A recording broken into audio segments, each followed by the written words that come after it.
Good evening, everyone. It is 7:34 Wednesday, May 10th. We're going to start with the pledge. I pledge allegiance to the flag of the United States of America and to the republic for which it stands, one nation, under God, indivisible, with liberty and justice for all. Okay.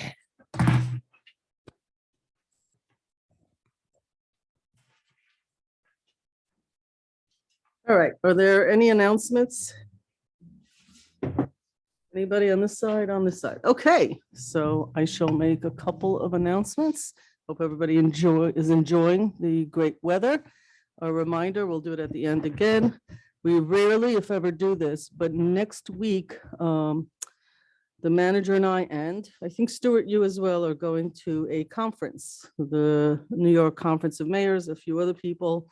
We have a couple of people out. We won't have a quorum, so we canceled the meeting. We're going to do, we rarely do it, so we just want to make sure that people are aware that next week's meeting is canceled. Also wishing a happy Mother's Day to all the moms out there, grandmothers, godmothers, etc. For Mother's Day, it's sort of in the middle of the week this year, so I'm sure the restaurants and all that will be busy on both, have been busy on both weekends. So celebrate your mom. And I always think about my own mom, actually, because my mom passed away a few years ago. But I think we have a wonderful community that is amazingly filled with lots of families and lots of people who are either moms or play those roles. So we're very grateful to those folks. And I think that we're going to hear some important pieces from the Youth Advisory Board folks today. We have a good agenda, so we're going to get started. If we think of anything else as we go along, it's a work session, so we have the opportunity to go through that. I'm going to turn it over to you, but I forgot to ask you if you have, I know I asked you before we got on, but you're good? Okay, great. I do want to mention something. I got a call. The Elks Club has a wonderful jazz club. Every once in a while, we just want to remind folks that we have great entertainment, along with great shopping, but great entertainment here in the village. And the Elks Club has a jazz performances on Saturday. They're on Facebook. And, they have 2 shows on Saturday nights. I've enjoyed it. A lot of people sitting around this table have gone to those events, and they're wonderful. They're inexpensive. They're local. It's all good. And the Elks themselves do wonderful social outreach in our community. So appreciate anyone that wants to have a great night Saturday night should go. Village Manager, you're on. Good evening, everyone. As the mayor mentioned, we have a presentation, the very first presentation from the Youth Advisory Board. This is the first of their annual presentations, and I'm sure we'll hear many more, but tonight I'd like to introduce Chima Monday, our Youth Bureau Director, and our Youth Advisory Board Chair, Harry Campbell. So, welcome. Hello, gentlemen. So typically it's over there for the microphone, or you could both sit, but you just got to share the microphone. You've got to speak right into the mic. Otherwise people can't hear you on Zoom. Really close to it. Yeah, there we go. Good evening, everyone.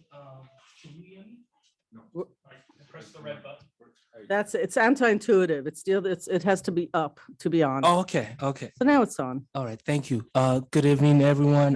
Board of Trustees. Good evening, Mayor and Village Manager. My name is Chima Monday, and I'm the Youth Bureau Director. I'm happy to be here and to talk about the good things that we're doing at the Youth Bureau. With me here is the our Youth Bureau Advisory Board Chair, Harry Campbell. If we can go over the slides now. It's like magic. All right, so so we're going to be going over some of the programming that we've been operating from the Youth Bureau. Next slides, please. Okay, so these are just some overviews of the programs that we have right now at the Youth Bureau. We have our Arsenal Summer Youth Employment Program that's about to get started. The Arsenal Youth Bureau Leadership Program, that will be a summer program as well. Water Safety Program that's already happening. We also have the Arsenal Youth Engage in Success Program. That is an after-school program that we are hoping to start in the next week or so. And then we have our Grandpa United program, which is basically a mentoring program that is already happening. We'll have more to talk about, to say about that as we go along. The STEM Alliance program is also a science-based program that is basically focused for after-school kids. We'll talk about it in more details as we go along. Next slides, please. Okay, so this Arsenal Summer Youth Employment Program, essentially, in the past couple of weeks, we've already, we did a job fair at the high school. During the job fair at the high school, we had over 100 students that participated. We gave out applications to the youth and students that were present. We received 85 potential job openings, including jobs that are available at the Youth Bureau and the Rec Center as well. So right now with this program, we already completed our first drug testing for the youth last couple of weeks ago. We are now waiting to get the result from HR so that we can move forward and schedule the job readiness training and workshops that needs to be done before the actual placement. Our goal here is to be able to provide job opportunities for our youth in Arsenal, and we are hoping that through this program, the Youth Bureau will be able to place at least 20 youths in employment across the village. In addition to that, we are also helping collect applications due to the fact that we had a lot of applicants that came through.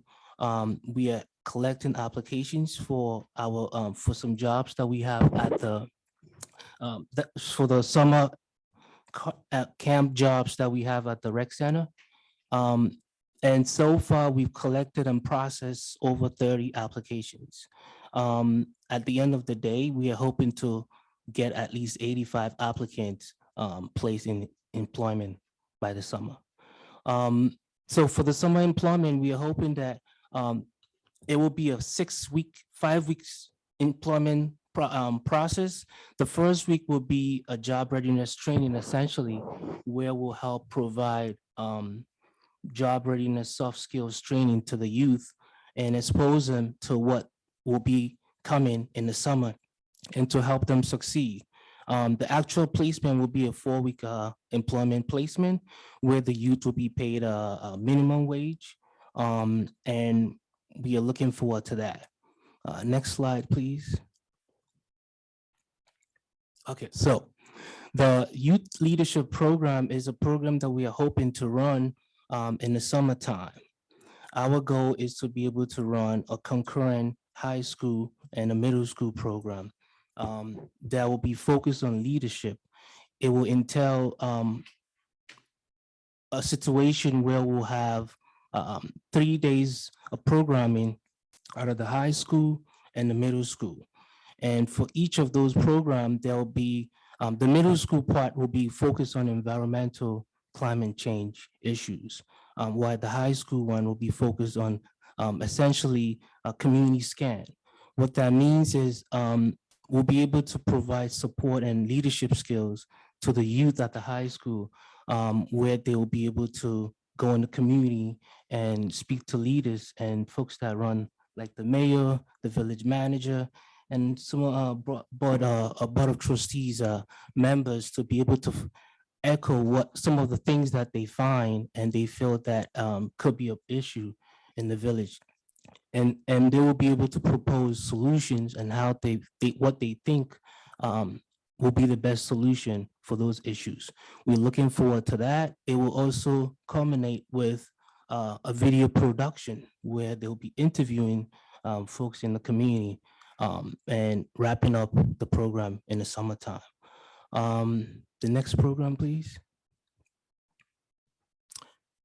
All right, so the water safety program is essentially was funded by the Westchester County Youth Bureau.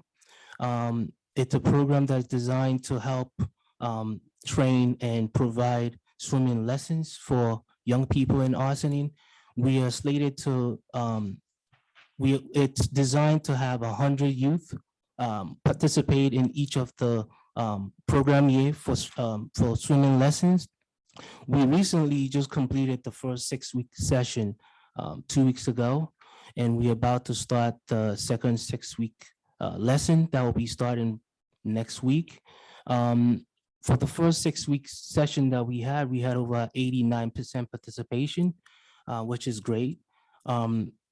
So far, when I looked today, we had over 99 youth that have registered to take part in the second 6-week session. We are very excited about that, and we're looking forward to a great opportunity to provide lessons to our young people. Also, for this program, one of the goals of our program here, the swimming lesson, is to be able to help train lifeguards. So far, it's been slow in coming in terms of the youth that we've already trained for lifeguard lessons. We've had about 5 youth that have gone through the lessons so far, but we are hoping to increase our participation and opportunity for the youths to be able to gain their lifeguard certificate, so that in the summertime they can be able to get employment. So we're very excited with this program. It's been going well.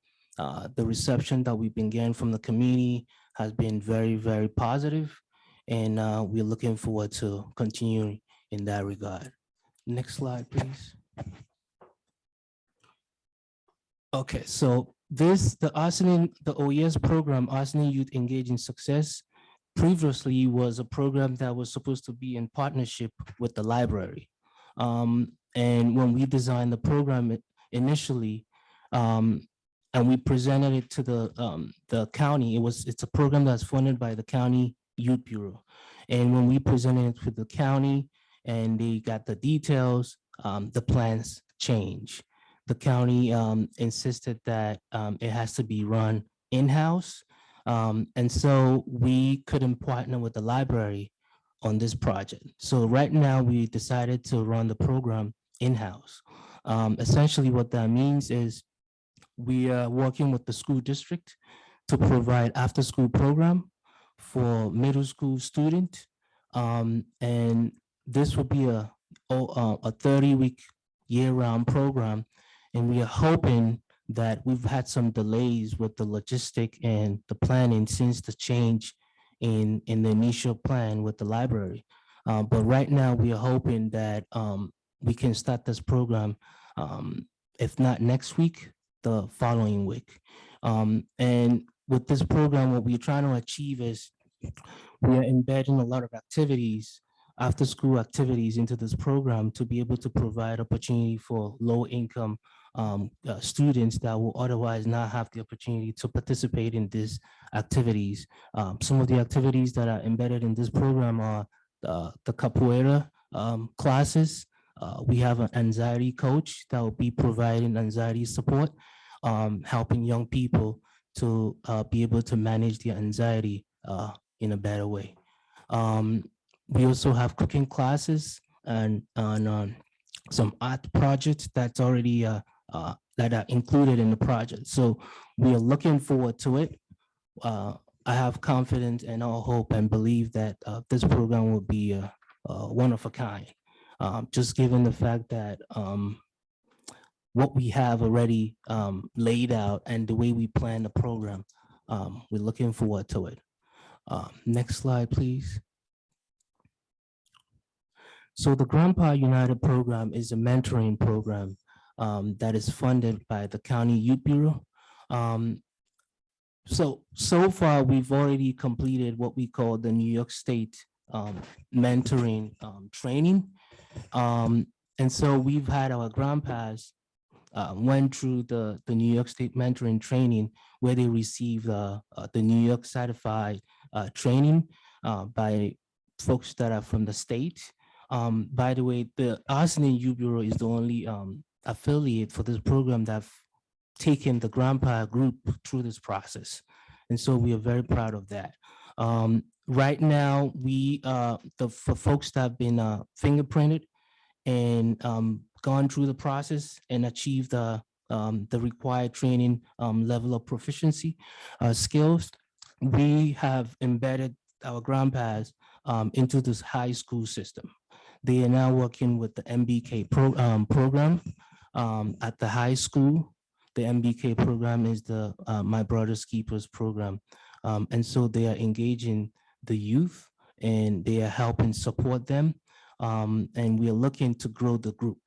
We have some programming activities in the community that we are hoping will kick off and that will help us recruit. Our goal is to be able to make the Youth Bureau a mentoring institution. We want to create a mentoring institution out of the Youth Bureau because we recognize the importance of having mentors. We know that young people need adults that they can look up to and adults that can support and encourage them. And we want to be able to make sure that we do that. And part of our strategy is to be able to grow the mentorship program to not just be grandpas, right? We want all able bodies in Arsenal, those that are willing and ready to support us, to join us. And we're gonna be rolling out some campaign recruitment effort in the near future to be able to recruit more grandpas, and that will be able to help us mentor young people. So we are very excited about that. The next slide, please. Okay, so our STEM Alliance is also a county youth bureau funded program. And what it is a science-based program that is embedded. We have the team, they come in and they provide STEM services to our youth. So far, we just started this initiative last week.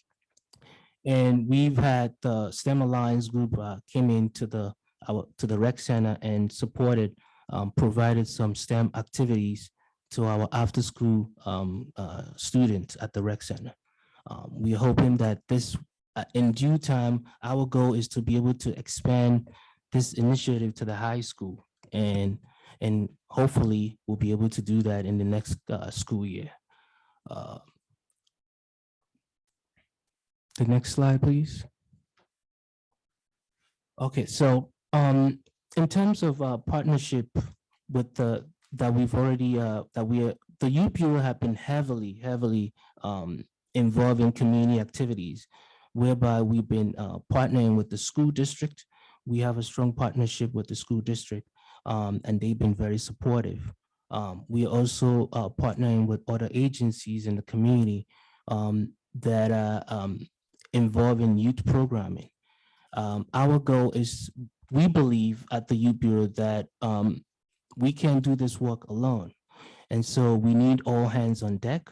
And so we are open and reaching out to other affiliate and agency youth that provide youth services in the community to help us and partner with us as we move forward to provide services to the youth. We are currently partnering with the MBK program at the high school, where we go in every Thursday when they meet, and we meet with the young people, provide some job readiness workshop and career information. What we are trying to do is in the next couple of, after the summer is over, we are hoping that we'll be able to roll out what we call career series of workshops that will be heavily focused on resume writing, interviewing skills, and also career options, right? And our goal is to be able to have this program every week, where young people can come to our space and be able to get information about jobs, about how to write a resume, about how to go for interviews, and be able to see all the options that are available to them in terms of career path. So we're looking forward to that. Currently, we have a space at the rec center that've been set up. We don't have the full capacity right now. It's not operational, but we do have a space with cubicles now.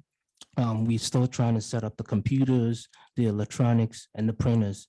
And so right now, that space is not, functioning right now, but we're hoping that by next week, we'll be able to, the IT department will be able to help us get that completed.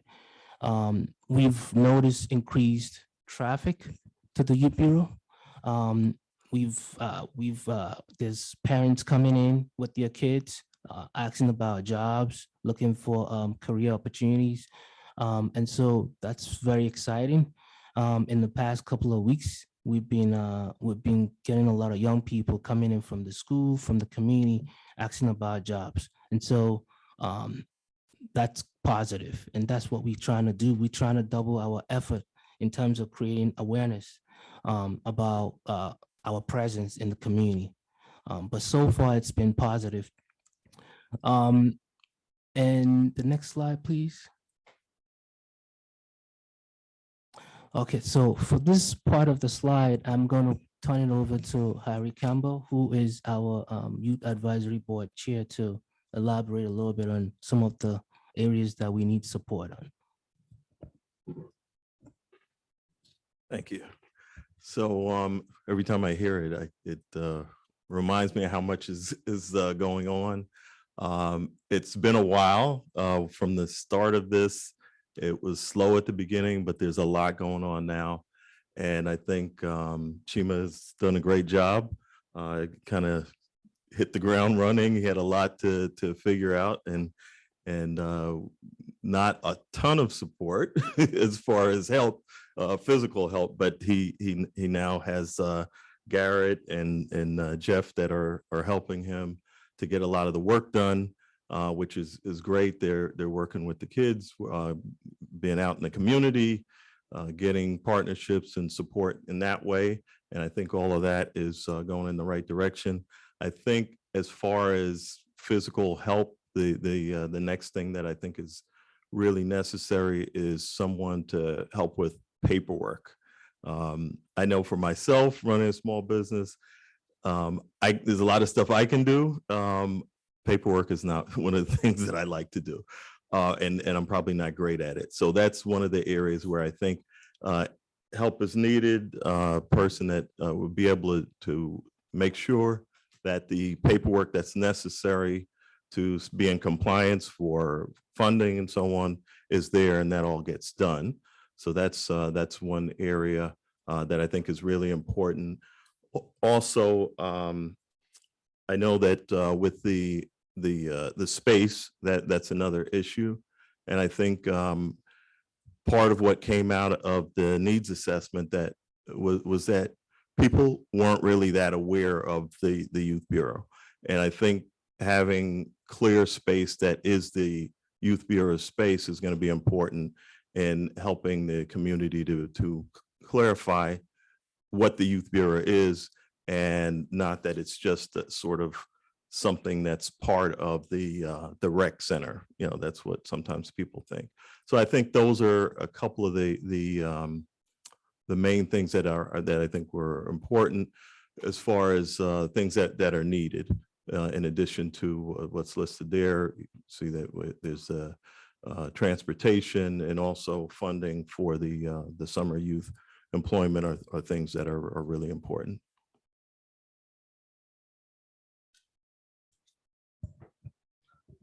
Thank you. Thank you, folks. Thank you, folks. Always nice to see you. I feel like I just saw you last week, but or 2 weeks ago. Might have. So Harry's the chair. I'm on the board as mayor, and Bob Fritchie along with me. Village manager is always there, so thank you. Super informative. I just wanted to add a few comments, and I'm sure the board will also have. So just doing these meetings, I used to say we have 13 committees and councils. It's actually 15 now because it's gone up.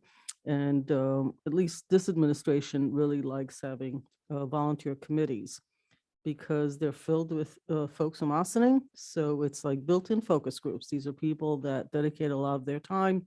They live here, they work here. And so when people say, how do you get feedback about things? Well, at the very least, the 13 committees, each has 7 to 11, 12 people right there. And many of them meet monthly. But your guys, so people don't misunderstand, you're not a committee. The Youth Bureau is a standing paid professionals with volunteers. So Harry is a full-time volunteer and they work together. But we have staff for the Youth Bureau. We're the first youth bureau to be established in over 30 years in Westchester County. Youth bureaus have some common threads, but each community has it a little different. So this was very helpful because had a few hiccups in the beginning. It's located physically in the community center, but it works very closely with our school system. That sort of was iterative. That wasn't clear in the beginning because every youth bureau sort of goes on a journey of its own. We have 3 young people. I hate using the word youths because literally I don't think anybody who's a teenager calls themselves that, but we have 3 on the board now. We had to interview 3 people, 3 young people, and then there'll be a youth board of mostly teenagers so that their input drives what everyone else will be doing so that it's run by youth. So I just made some quick notes for the public. I know there are at least a few people listening tonight because they already called me on my way in. I'm going to start with grandpas because I know you're so involved in that, Harry. So everybody always says, how come there's no grandmas? Grandpas is actually an organization and it's funded by government, not this government, other, but it's an actual organization of grandfathers united to mentor younger folks. And I don't know, is it only for boys or is it open to boys and girls? I never really know that one. For boys. And I know we're going to get, well, why only for boys? Well, okay, you got to start somewhere and people need mentors. And this is how this organization works. Other organizations work differently. So I think where the public can be of help, in addition to what you stated, and I forgot how much you guys have already gotten done. It's like hiring people, getting things off the ground, doing a needs assessment, which we got updated. So a lot of work already done. One of the ways to help all of you and the people in the community can do is with jobs, because jobs is a big part of every youth bureau, no matter how you position it. Everything from part-time, full-time, yes, I know they're teenagers, so it's small businesses, but also jobs come in the form of exposure. So a lot of the problems that, unless you are lucky enough to have parents who own businesses, so they teach you a business or work in large corporations that have programs for employees' kids, you're sort of stuck with not having access. So everybody who works in a company, if you have a mentoring program or if you own your own business and you can hire part-time, talk to Chima, talk to Harry, because some of the internships are actually funded by us and other grants. So it doesn't cost the employer a lot. Some could be, a learning experience for some of these kids. I know there's a youth staffing shortage in Westchester. I'm trying to look at that camera because that's the camera I'm on, not that one. I always have my back to the camera. So I'm looking at you guys and I'm looking there. So anybody has small business. And if you just want to help young people, understand, I learned everything about business, not with my MBA, but from my father who had a gas station. Accounting, managing people, work ethic, all came from my father. The paper I got later on that cost me way too much money was just everything I'd already learned. And I didn't realize that till I was in my 20s. So if you have a small business and you want to help one kid or 20 kids learn about how businesses work, and unless it's confidential, even Valerie in your organization, if they have something, maybe talk to Chima, because they're also looking for people to come in and talk to young people. about different industries. Like, what does consulting look like? What does a law firm look like? Individual lawyers. I'm looking at the audience here. So it's, businesses, websites that are being developed. What kind of jobs are out there? How does one go get them? I mean, these kids just need access. So that's a big part of it. The MBK program was started by President Barack Obama to help, I think, mostly African-American young men. I think that's really was the goal. Ossining is part of that. We're like part of everything, as I've learned being mayor. It's a great community, right? So when you've lived here, I think, a big part of your life, am I right? I didn't want to name, ages. You're already a grandpa. I'm already giving that away. Although I saw the pictures of the grandparents, they look a lot younger than me. So it starts young. But all of this helps people in a way that you can't pay for that kind of access. You've got to give it to the young folks. Again, unless you have a confidential business, I think that the whole access thing is the purpose of almost all of these events. Lastly, our community center has always worked hand in glove with the school system. This is no exception. I know that swimming sounds sort of a weird concept. So one of the biggest shortages worldwide going on right now, I thought it was just this area. Apparently, there are no lifeguards. If you think it's hard to get staffing for small businesses and law firms and dentists, you have no idea how hard it is to run anything around lifeguards because there's a huge shortage. So not only are you teaching kids to swim, but later on, you could be a lifeguard. You could basically work anywhere in the world and actually make a decent income. So it's like a two-pronged approach. I think the use of the community center in that sense has been also learning to swim is something that everyone should learn to do. We live on the Hudson River. People need to learn how to swim. It can save their life one day or somebody else's. So I think this is all really important stuff. I guess we're getting this once a year, Karen, an update from the Youth Bureau. Once a year, or Once a year. this is the first annual? We can make it more often? No, Like- it's good. It's good. Once a year, I think is great. Obviously, if some big thing happens, we're going to discuss it here. And then because my colleague, Deputy Mayor is not here, he would always ask the same thing. What can we do to help you guys? But I sat in the meeting a couple of weeks ago, so I think we already went through this. And I know that it actually isn't so much about funding because we have through the village manager's office and the work you guys have done, gotten you a lot of grants.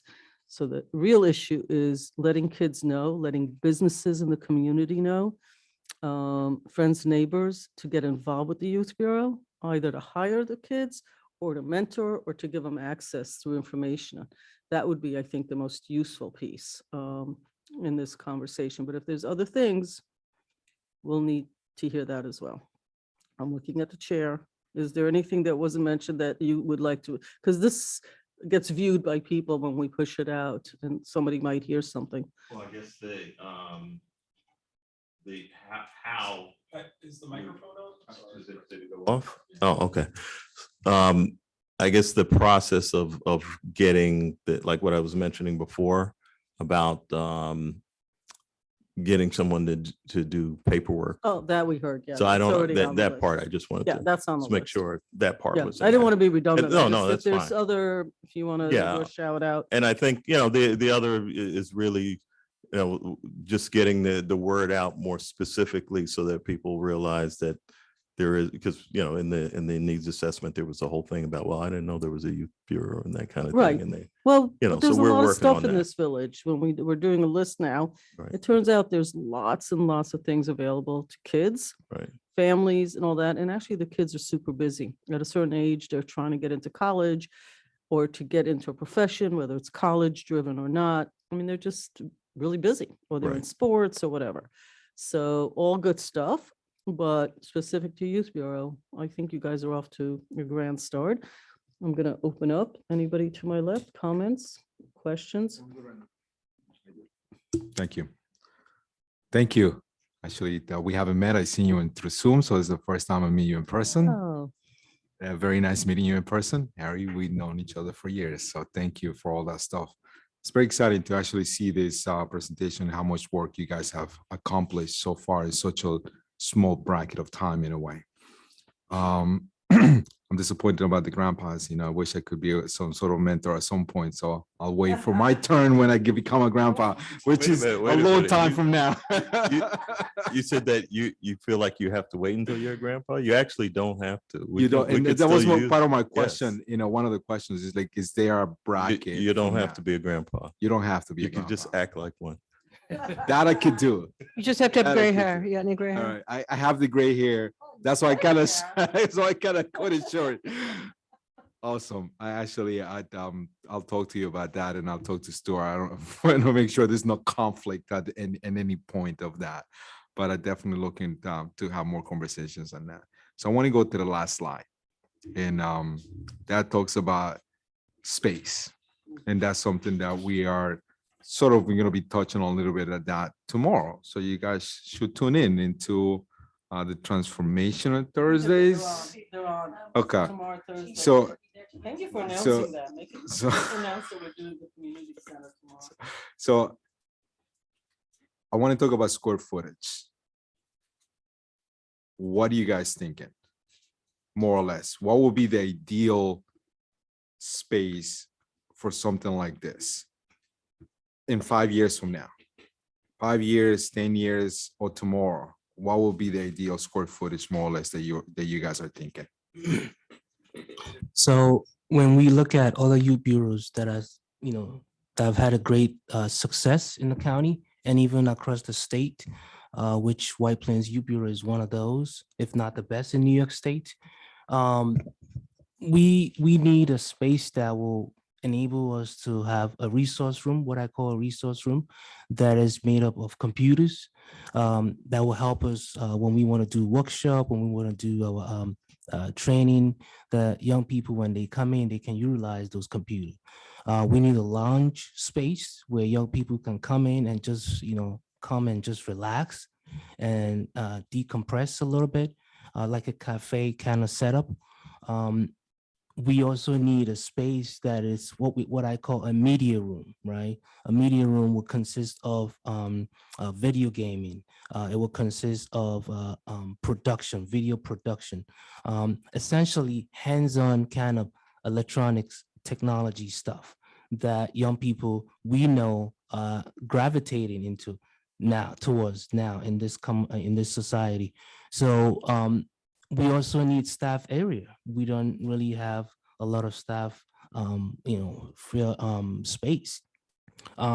We need a space. We have a great partnership with the rec, but it will be ideal. It will be great if we can have, if there's a way we can make it work, that the gym space can be utilized by the youth, when because then we can set up programming, physical programming, basketball, whatever you call it, naming sports, which, by the way, the state right now is investing a lot of money into that. And so that will be very critical for us to have a place where we can actually run sports programming in Austin and for youth. And I'm not saying it has to be a separate space. Perhaps we can make something work with the way the scheduling has been happening now with the rec, and try to find a way to balance that. So let me put it a little more in perspective. Sure, for me at least. I'm an architectural sort of business in a way, and we have an architect on here on our meeting about something different though. So you seem to, obviously there's some shared spaces that you can have right now with the community center, but it seems like there are spaces that have to be very specific. Primary use, it will be the youth bureau itself, cannot be shared. Those spaces, I believe, correct me if I'm wrong, cannot be shared from the rest of the community center right now. Well, I wouldn't say that it cannot be shared. I would say that it's a space that right now doesn't exist in Okay. terms of the Sure. population of the youth that But we. right now, you said before, you have the computers, more or less. So I'm sure that a lot of the computer room, I'm gonna call it, is gonna be based on the program that you guys have. So I'm trying to figure it out more or less, how much because obviously we're trying to make our community center more functional, because there's this square footage in there that sometimes is not being utilized the right or the correct way. So we're trying to make sure that all the spaces that we do there in the next 5 years, that are being utilized to the extent of the best way possible. What I want to make sure that is we don't overload the current building. For the stuff that you've seen, it seems like in less than, I want to call it less than a year, you guys are doing a lot. It seems like in the next 5 years, you guys, if it's going the same way you're doing, you may need a bigger space. Yeah, I was just gonna say when you were asking about the square footage, I said, oh, because I know some of your background, and I said I wouldn't have that type of information because it's just not what I do. Yeah. But I think to your point, there is an issue as far as much as something has to be shared, it's going to reduce the usability or the availability for the stuff that groups you that guys we're wanna serving. accomplish. So like the gym is great, but it's very scheduled. And so like myself, I might try to use it sometimes, but when my age is using it, then the kids can't use it. Yeah. And so whatever program there would be that would involve a gym, it has to then work around the rest of the community. So that's where when we're talking about space and saying that the youth bureau sort of being within the community center, it then has to share the time, and so that's going to Scheduling becomes a Sure. little bit of a complex Sure. situation. And if So- we're trying to then get more people to access the youth bureau programs, then at some point we have to say, I'm sorry, you can't come Yeah. because the Limitations that space you is may being have. used Of course. 70% of the time by other people. And that that's very wouldn't work. informative. And again, yes, if you guys are going to be there tomorrow, it'd be helpful to understand this a little more of the space planning portion that we're going to be redoing again in the community center. So the next point that you have in here is number 2. It says supporting staff to assist with the finances. I'm not sure, as the mayor brought up, some of the stuff I'm sure was talked on the meeting last time, I guess. So what are we talking about? Is that a finance person that will help you guys as a part-time, full-time? Is it grant related to manage a lot of this stuff? Because I know Dell is here as well. I'm sure Dell, has done some of the stuff, I'm assuming so, but you guys are looking for someone that helps you specifically here. Yes, so as I'm not sure if you know this, so when we get these grants, whether county or state, there's a lot of moving parts to it. And a lot of times that comes a time where we have to do invoicing, and it requires a lot of tracking. For the most part, the village has been they have a system in place where those things are tracked. But as we go forward, what the kind of goals and our mission where we're heading, these things can become unmanageable given the capacity that we have right now. And so having, even if it's like a part-time kind of assistant in that regard, in terms of the finance, will be greatly appreciated. So no, I understand that portion, and I'm gonna take advantage that Dell is still here and probably the managers are here, just trying to understand this a little bit better. What does that mean for our finance department? Is it someone that could be allocated? Is it, I don't quite understand what can we do. I think this is something that Chima and I talked about, and it's something that the Youth Bureau is designed to be self-funded. So we'll have to build capacity. The grants themselves allocate, depending on the nature of the grant, we can allocate a certain portion of those grants to fund administrative costs. That would have to be so we really have to look at what we're doing here, because while I do agree with Chima, the paperwork associated with every single grant. So basically each of the programs, each of the 8 programs that were presented come through a different funding stream, different reporting, different tracking. It's a lot. But I think that we really have to look at it in a multi-year plan, because it would be very easy to take on a lot. Like right now, I think we're at a, like right where we need to be. I would not necessarily be looking for adding more programs, just given where we are and wanting these programs to be successful. I think the biggest challenge with the funding that's available is the funding is program specific. So every time you get funding, you got to do a new program. Every time you do a new program, you need more staff, you need more paperwork. So it's really looking at that now and then in the future and figuring out what can be automated, because there are systems that we can incorporate that could take off some of the level of paperwork.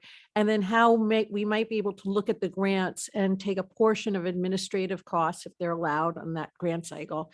And then say, we can afford a part-time person, or we can afford, and then whether that person then is a full-time person who's paid part-time by the Youth Bureau and sits in finance or somewhere else in rec, or whether it's a discrete new hire, that we'll have to see. But But that's I- what, Yeah. that's exactly what I need to understand there. Yeah, all right. Transportation. What are we, yeah, So like tomorrow we have the governor will be in White Plains and she'll be talking about mental health for youth, right? And essentially, we it'll be nice if we have means to transport our young people from here to White Plains for that event, but we don't, right? And right now, it'll be, I think having a van that is titled Youth Bureau will go a long way in terms of helping us move around and move young people around if we need to. So it doesn't have to be something that we can, that is like eminent, but I think it will be nice to have that means to be able to do that. I'm gonna turn to the mayor because I'm assuming this was a conversation on the No. meeting. It was not. No. Okay. So that was not part of the budget either. Yeah, no, these So are things, that's these what I'm are asking. talking in big picture, No, I so. know. It's like a wish list. Yeah. It's the first Yeah, time and I we think- hear about transportation from, we hear about, it wasn't in the discussion. It sounds more like a wish list. And transportation is something everybody would love. The President of the United States was here today. I would have liked to have transportation to that. So there's lots of opportunities, transportation, vans, staffing for vans, insurance for vans. I think that where we are is that it's good to have the wish lists, because the wish list is like the goalposts. You gotta have the goalpost to play the game on the field. But this isn't something that we've been talking about as part of the I youth understand, bureau. and that's the reason why But I it's was a nice asking. idea, yeah. That's what I was asking Sure. because I wasn't sure if that was part of the conversation, because I wanted to hear more like if you had any feedback on that one. Right, But, you know, for now, we do have a boss. Maybe that's something that could be shared. Yeah. You know, talk to me about the funding, the summer youth employment portion that you have, number 4. So currently we have funding from Westchester County to place employment for youth. But if you look at other youth bureaus and other municipalities, they tend to, and again, it doesn't have to be for now, I'm just talking about down the road. yeah, They tend to designate some, you know, like whatever the amount may be towards youth employment for the summer. And so having that ability to be able to have that on our toolbox will help us expand our summer employment programming. I understand that. Okay, so that's more or less that last one I see more like part of the budget for this year, going for next year, if anything, sure, depending on how that works and everything else. All right, so thank you. I mean, this is very helpful, so I do appreciate that. And you know, I definitely want this to be a success youth bureau program itself for Austin. So I'll probably stop by Henrietta. I'll definitely call you to get more information on this and definitely the ground pod portion. So thank you. thanks. Dana, comments, questions? Speaking to the space, I think we've discussed, I don't think this is a secret, that we may remove the prison museum exhibit at some point for use that space better. Not better, but it, you know, it may Differently. differently. but I have to say, I see the swimming program, and a lot of these things are really crucial, right? I see the swimming program and I don't just think future lifeguards. I think here's some kids who aren't going to drown if they fall in some water, because drowning, children falling in pools, big problem, and they don't know what to do, and I think that's really crucial. Right. And I would like to be a Grandpa United too, but I don't think I can. But if you do grandmas, and I'm not a grandma and I'm in no hurry to be a grandma, but if you do grandmas, let me know. And I would like to come and observe some of these programs happening this summer, if you don't mind. But thank you. I know it's a lot to start something like this from the ground up. And you guys are doing a really great job. So thank you. Thank you so much. So one of the things that we're trying to do in the summertime is to provide opportunities that to our village leaders to be able to come and, we're going to have some kind of a summer celebration at the end of the summer employment season. And so there will be ample opportunities for you all to come and see our youth in action this summer. That's great. That's it. Thanks. Okay, I would say for the first bureau in 30 years to be established, some have been closed in Westchester. Some are the best in New York. It really goes from one extreme to the other, and they're all a little bit different. We studied a lot of these before we set up the Youth Bureau and got it approved and set up the funding and the space. But I think like in a short period of time, like I'm pretty sure, and I know he's listening, that we're going to beat White Plains in 2 to 3 years. I'm pretty sure. He's also, I guess, the New York State, right? The president of the New York State Youth Bureau. Yes. Super helpful for us, but the folks in other youth bureaus have been really helpful. But it doesn't mean we can't be a little bit competitive and go right after them. But I think it's a yeoman's job. So thank you. You guys need anything, you know where to reach us. Thank you for coming tonight. Much appreciated. You're on tomorrow night too, when we do the Thursdays at 6 p.m. So we're going to be discussing community center, and there's opportunities that Karen already knows, and the staff, like some of the needs, because you're part actually of the village, within the village structure. As I said, you're not a volunteer organization, you're a part and whole of what the village offers. But I look forward to seeing how we move forward with the community center and include this group as well. Thanks, gentlemen. Say that it's the support that we've gotten so far has been incredible. Our village manager has been superb.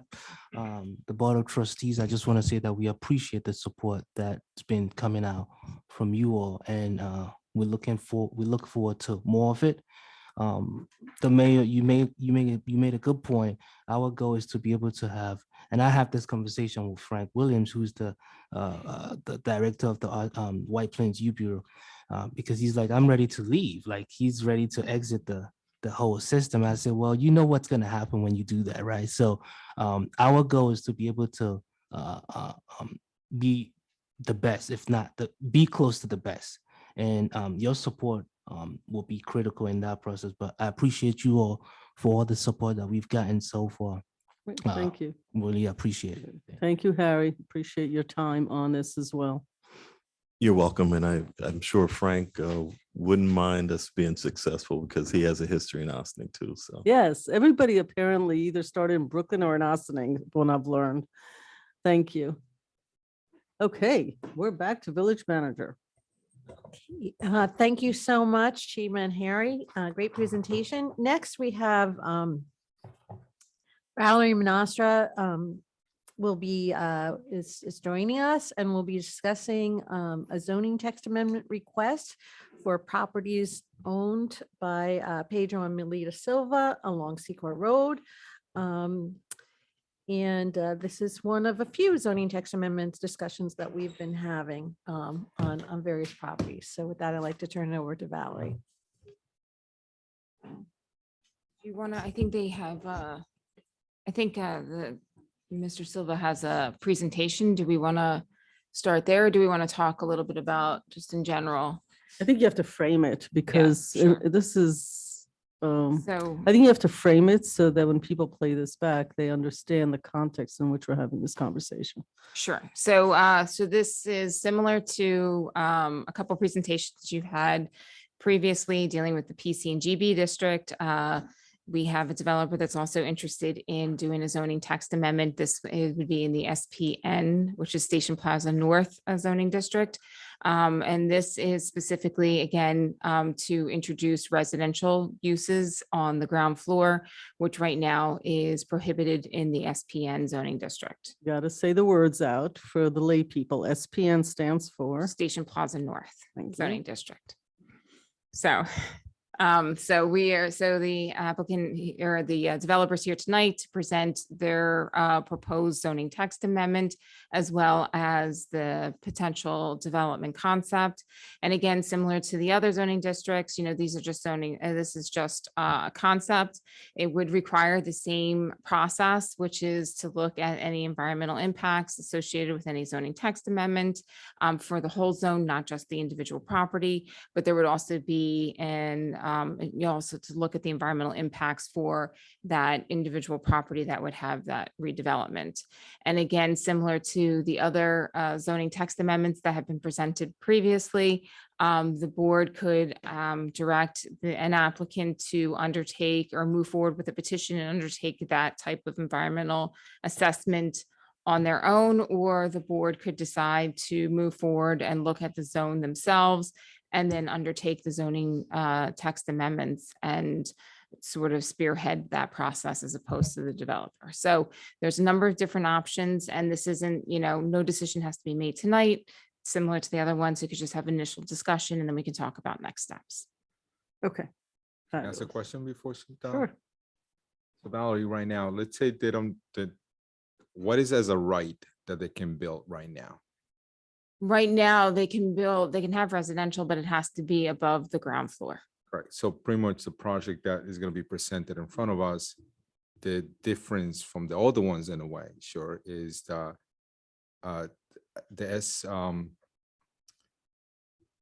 Jesus Christ. What is the zone? Station Plaza North. Station Plaza, SPN. Plaza North. So they are allowed to have residential on top as long as they have retail on the bottom, correct? Or non-commercial, a non-residential on the bottom. Correct. Yes, So that's correct. anything. Right. So right now, the difference is that they're asking to amend, I'm gonna call it amend for now, sure, the bottom portion of it so they can have residential on the ground floor. That's the difference between the other two projects that were presented to us previously, the last 2 months, more or less. Right. So I think that, well, the one other difference is that in the GB district and the PC district, residential is prohibited, Correct. period. Yeah. But we're not, this, the right, SPN right right. now The is, SPN they're does allowed to allow have residential, just So not on the ground literally, floor.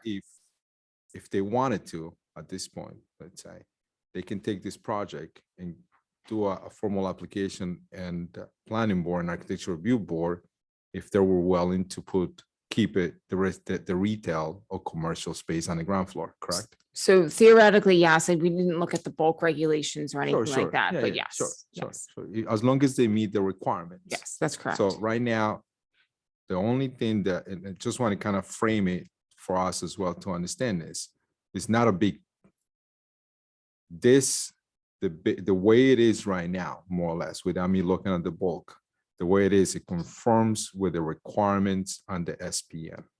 Yes, Right, so yeah, so more or less. with the concept. Right, with the concept, right, but the information that was provided is very conceptual, so, we would have to take a look at the That's overall massing, the- right, the exactly, massing, to the see, if heights right, and everything else. That's So let's say, but again, if they wanted to keep the retail, commercial portion in the bottom, that's correct. they really don't have to come in front of us. That's the reason. why In they- terms of the use, yes, that's Right. correct, So that's the reason why they're mainly the reason why they're here. that is correct. Okay, thank you. Okay. Speaker is right there. You have to speak right into it is. Good evening. My name is Robert Corti. I represent Pedro Melita Silva. Good evening, Ms. Mayor, Ms. Manager, Stewart, trustees. This presentation was And you made represent as an attorney? as an attorney Okay. for Silvas. This presentation was initially made before you were a trustee at the time. Ms. I Levy. think, yeah. That's right. And Were you a trustee at the time? For the 1 year, yeah. So what year was that? 2019, I believe. 2019, okay. I Yeah. just started. Yes, and we made that presentation subsequent to having a number of meetings with the then planning director, Tracy Corbett. I think actually with the manager as well, and Mr. Kahan. And we were discussing the use of Secor Road, which had been, for all intents and purposes, not maybe maximized, had become a little downtrodden. By way of background, the Silvas have been active business people in Ossining for many years. They invested on Secor Road between 2015 and 2018 in 3 properties. Those properties were vacant at the time they purchased them. They were in bad repair or not really usable at all. I think one had been destroyed by fire. One was abandoned and sold. We bought at a tax auction from the town. And the other was just we bought it from somebody else. The intent of the purchase was to develop the property. Always was. Looking at those buildings, they're financially and physically made no sense to try to fix them. That's why they were vacant and no one had been in there. So Mr. Silva had a vision to say, hey, listen, there's something we can do here. And we engaged in conversation with the village. The conversations, I think, at the time were greater than the properties that were owned by the Silvas. We had conversations by having a much larger project. And I think that confused people a little bit. The larger project involved the possibility of the purchase of the village garages or village lots, and then to lease back and create garage space in those areas and residences there. That was a much larger project. It was something we spoke about at that point in time. That never happened. For whatever reason, that option never became available of getting those properties. So what's happened is that it stayed without any development. What we did do after consultation with village hierarchy was to go out and propose a text amendment which would allow for the Silva properties, not for the whole area, not for the whole zone, for the Silva properties, which had been residential. They were never commercial. They had been residential, to allow construction or of buildings there utilizing the first floor basement for residential, excuse me. But to stay within the parameters of construction in that neighborhood, not looking for taller buildings, not looking for anything else, using what could have been built there. The only thing we were looking for was to use the first floor and the basement for residential. The reason, as we discussed back in 2019 and with others, is that the slope at that part of Secor Road is dramatic. Mr. JB Hernandez can talk about that a little bit more. It goes beyond the requirements or the levels of slope that you can have for commercial properties. It's just too steep.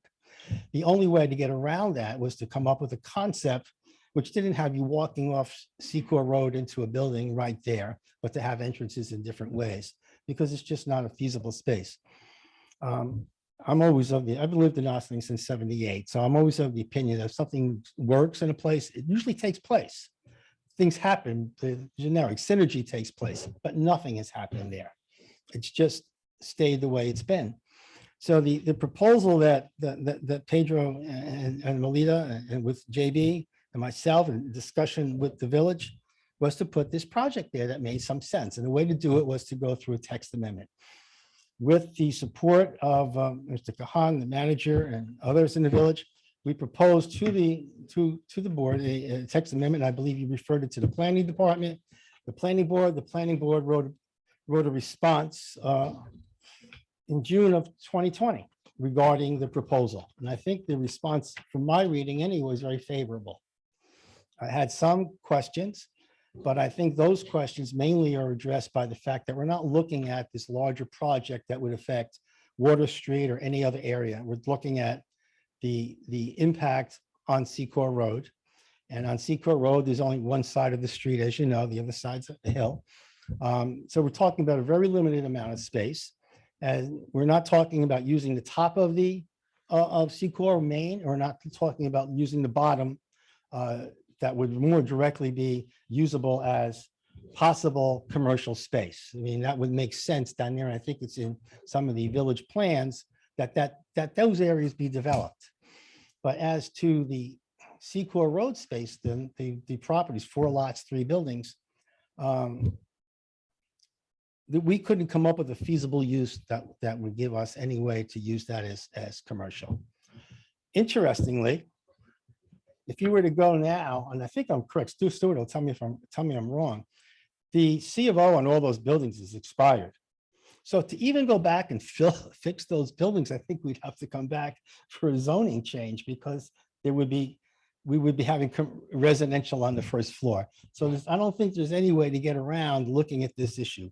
Those buildings are vacant now, right? And if we were to renovate them, we'd have to get permits, and we wouldn't be allowed to have residential on the first floor. So I don't even know if someone we're not interested, but it's hypothetically, if someone were to be interested in using the existing structures, which had never been commercial, to go back to their use as residential, I don't think it'd be possible without coming in for a zoning change in any event. So we have an inevitable issue here. That's going to stay that way. And I will say, I've been with Pedro on this the whole time, he and his wife. This has been a tremendous expense for them, maintain them, pay the taxes. And salt in the wound, as they say, I would go as far as to say, and I pled this with Stuart, that the village waive the vacancy fines and fees, because we don't want it to be vacant. We want to use it, but still that's a significant amount of money that's spent by the Silvas to keep these buildings in this limbo. It's been over 4 years and we haven't gotten an answer. The zoning, the text amendment was reviewed. I don't think it's fair to keep them hanging, honestly. They're just trying to do something which makes sense.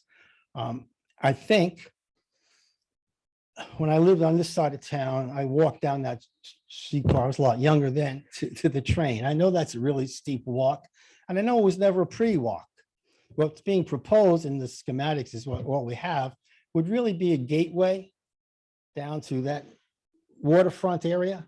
And really, and hopefully, when the rest of the problems up above on Main Street are resolved, you would be able to come through Ossining and see things that are attractive, useful, vibrant, and not getting violations because somebody dumped their mattresses there last night. That's the kind of situation we have.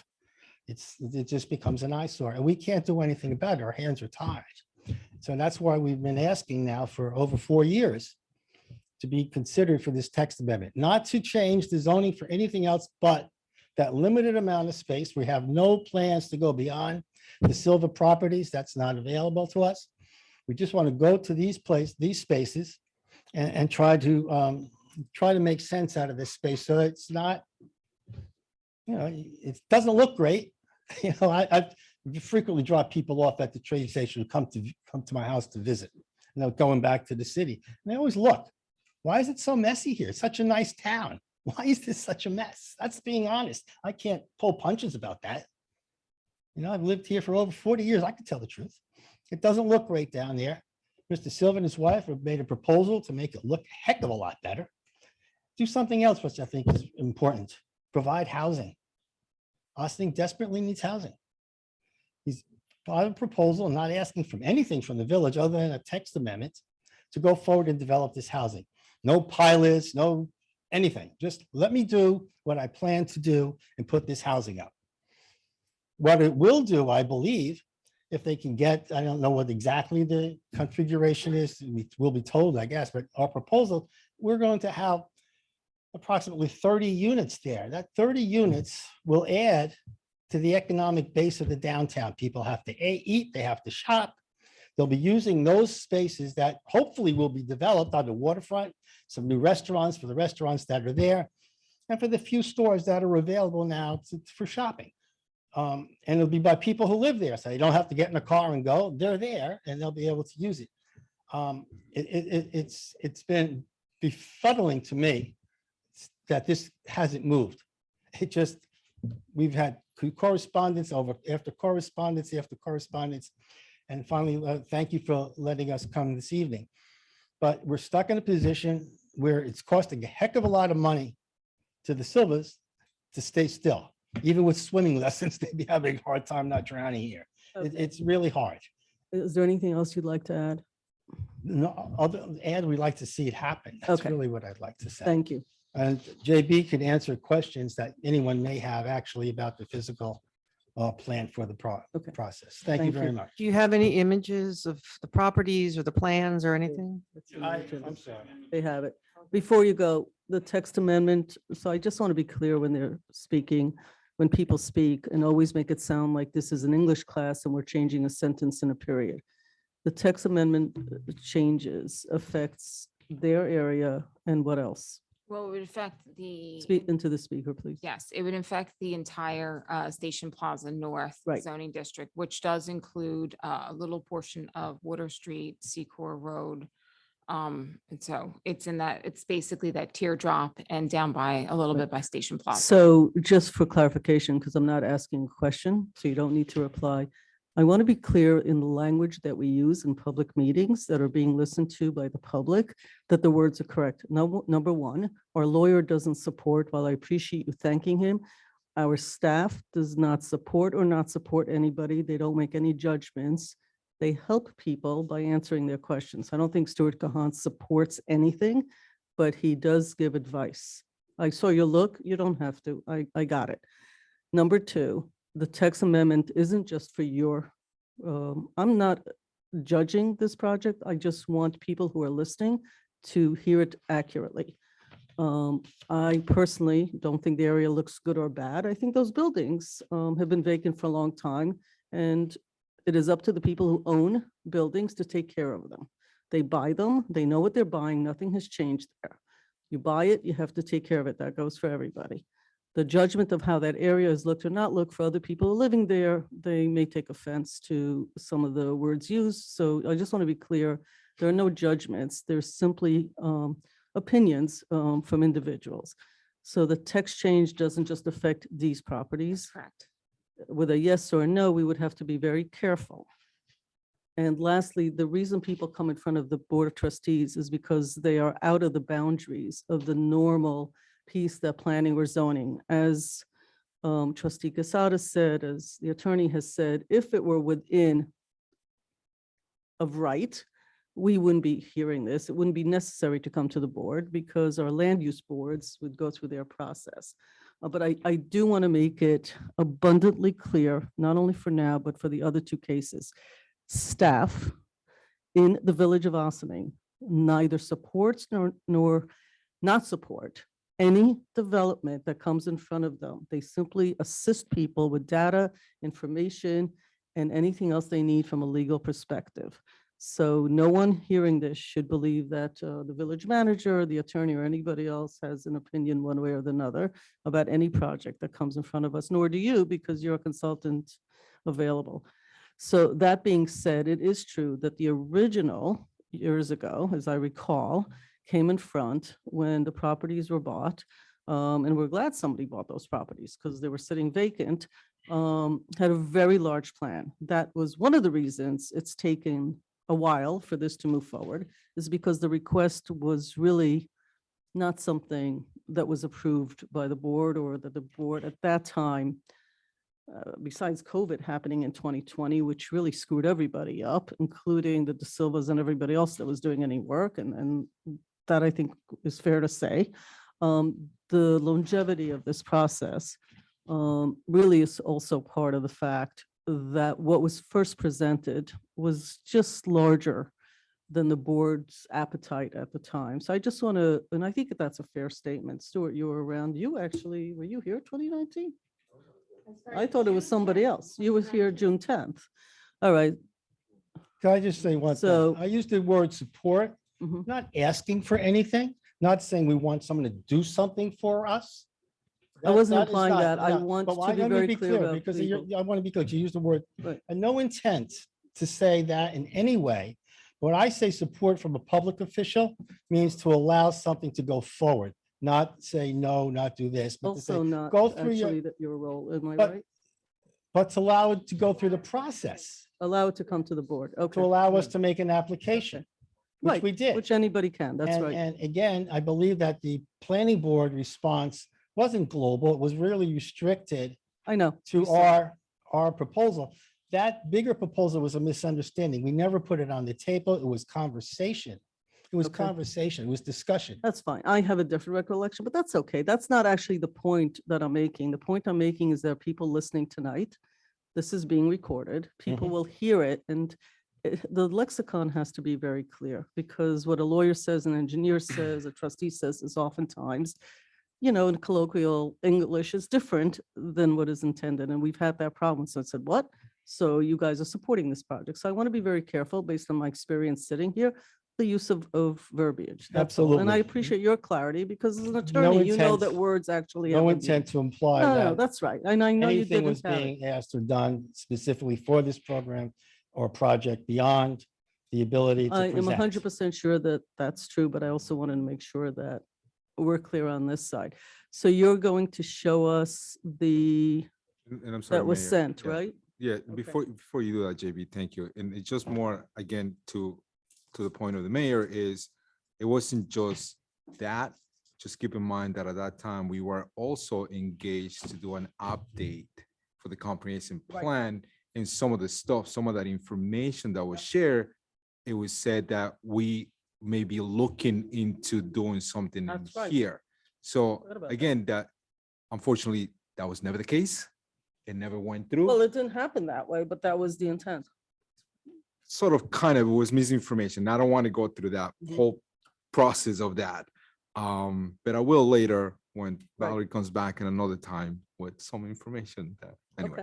Okay. But as a point of comprehension, this whole thing, it wasn't just COVID, it wasn't just this, it wasn't A them. few things. It was a few things that were happening.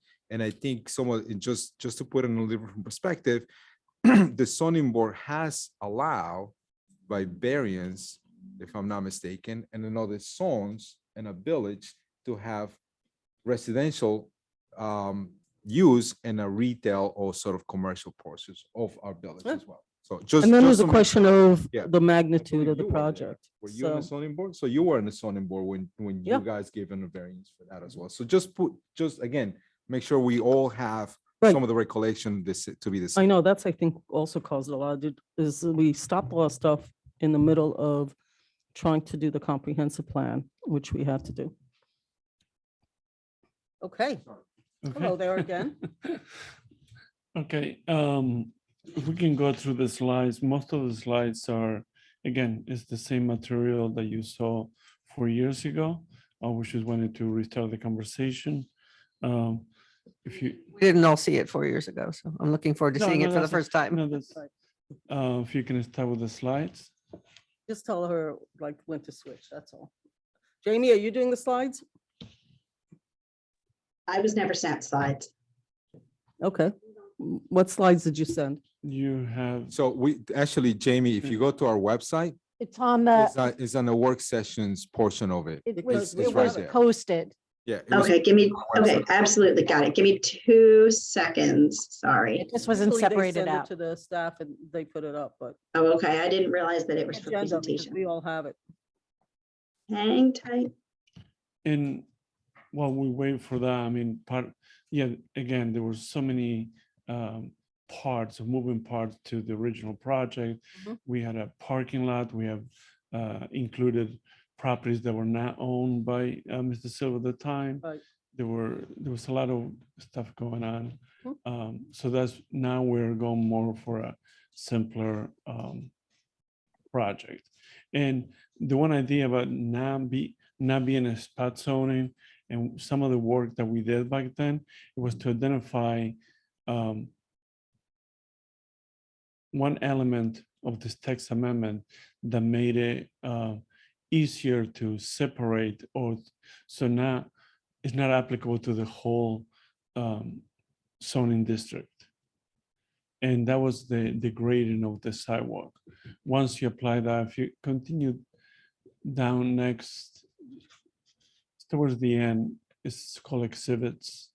She'll get there. Just Yep. give her a second. Yeah. Jamie, There if we you want go. to start There with, it yeah. is. No, just give her a second, guys. Yeah, that's that photo shows a good understanding of the original area of development, the houses to the three houses to the southern part of that is the houses that we actually develop them now. And again, the one element that we found with this text amendment to kind of separate and make sure that we're only talking about Seco Road or similar areas. So it wasn't a global change on the Station Plaza North was the grading of the sidewalk. Now the sidewalk is over 10%. And when you have over 10%, there is no way to have ADA accessibility. So if you have any commercial store that you will have in that Seco Road, you won't be able to have. I just imagine coming out of the sidewalk with a wheelchair or trying to come across.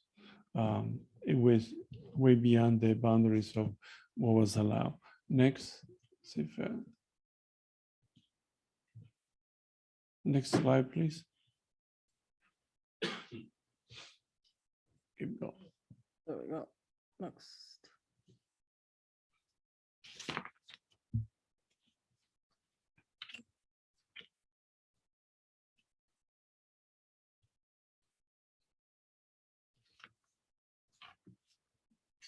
Again, was kind of the site and relationship to the whole Station Plaza North. As you can tell, we are surrounded by the waterfront districts, the hillside, especially the hillside district. And across from the project, there is no actually sidewalk across the street. There is the historical retaining wall. If You have the continue. whole thing circled, but it's not all of it where it says site. No, it's no, like- again, this was the original submission. Includes village-owned property, right? Yes. The and original. business, yes. Which, and it would have, you would have asked the village to sell you that piece? Yes, Not actually. actually clear about that. That was a lot. Okay. big part of. Is Also, that all still something you want to do or no? I don't think at this point, no. Because there were even assessment being done of some of the property at the time, or they have been done and they needed to be redone. So that kind of slowed down the process as well. If you Okay, so continue. JB, the only thing that would be helpful is not to discuss years ago, but just to say, Well, I'm this just is trying what to it give is you. today because this is from Well- those days, but we're really talking about inside that site. Okay, I was trying to give you the historical. No, no, I walkthrough, understand, but I mean, for this especially- conversation, you're just gonna, it's part of that. It's not Yes, all of that. Okay. Right. So if you continue down at the end, we do have the forgot. Again, we were trying to give you aerial pictures. The Right. next photo is very telling about the steepness of The slope, yeah. the slope of Seco Road. Yep. And the wall across the street. Even I think in the comprehensive plan, already not this one, the prior, there had been conversation about making this one way. Seco Road. That was like, I think that 20 one from 2009, way before anybody's time. Well, I don't know, were you on board 2009? Yeah, so we're talking like history here rather than, Okay. that's, So, that's a long time ago. That's a retaining wall, so. yeah. So if we continue down, I think the importance of the steepness, I always call it a cliff. I like the fact that you're Yeah. calling it a hill. I so refer this to it is as a cliff, where, but you yeah. know, we were discussing, again, we kind of went through this. The residential is allowed as a conditional use above first floor, not on basement, not on first floor. And I think this is where it should be the, oh no, continue, I'm sorry, we give you the whole package. Yeah, so she can't delineate just the, No, no, that's what I'm saying. it's all right, we'll just keep going through it.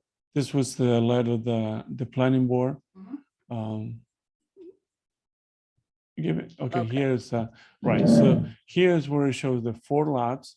In the 3 lots that, again, it could have been an phase 2 if if it was decided to buy the village property, those are the village property lots. Again, for the people watching, this is not what you're proposing. No, Okay. right. So Let's keep on the going. picture, if you can zoom out a little bit, you see the whole picture there. And that's, this is where we're talking about to make this like the entranceway or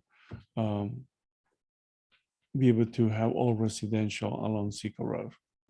So which is the drawing? This one, the smaller square one is the one you're proposing? I don't, This Yes, one? phase one, it'd be phase one. just the I phase mean, again, one. this is like something we, schematic, phase two. Phase one is- and optional phase one. Between, so the viewers can understand.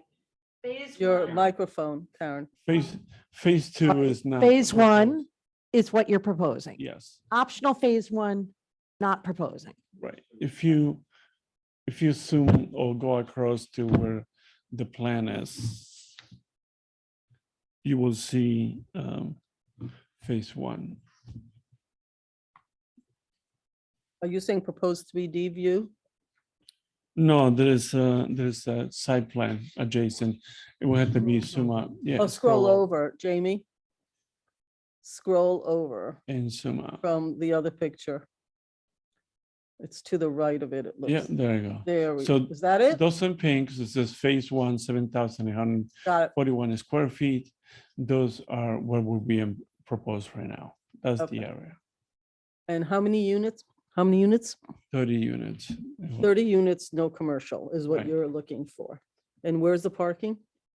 Parking will be underneath and at the bottom, and that's also will be utilizing the parking that this is close to the train station. What parking is that? No, that is close to the train station. Right, So what parking is The close to parking the, lot, the parking lot. which parking Whatever lot? whatever parking lots we have. The one right that the Right. village has for, now. At Yes. the end of Main, at the end of Water? Yep. Yeah, okay, so that parking lot that the village has is the parking, you're not proposing that because you don't build that, it exists No, for the no, I village. think No, what no, he's no, saying, you're Mayor, is saying- like the additional, so for argument's sake, you only have, I'm just gonna say, because I don't know how many parking spaces you have. You have 30 parking spaces in there. You Okay, need 40 parking spaces. So the additional 10, it will be, those additional 10 will be parking on municipal lots. More or less. Again, I'm just so putting where numbers is the where they're not. parking for the, I can't see in the rendering where the No, I mean, parking is. again, this is, this is a schematic idea. We have, I mean, in order to proceed this, again, we need to know, or I guess Mr. Silva wants to know before he invests more money on seeker and all the studies that are required, if there is a understanding of there is the question, I guess, guidance, and we're not gonna use the word support. Right. Of to what the next steps are going to be.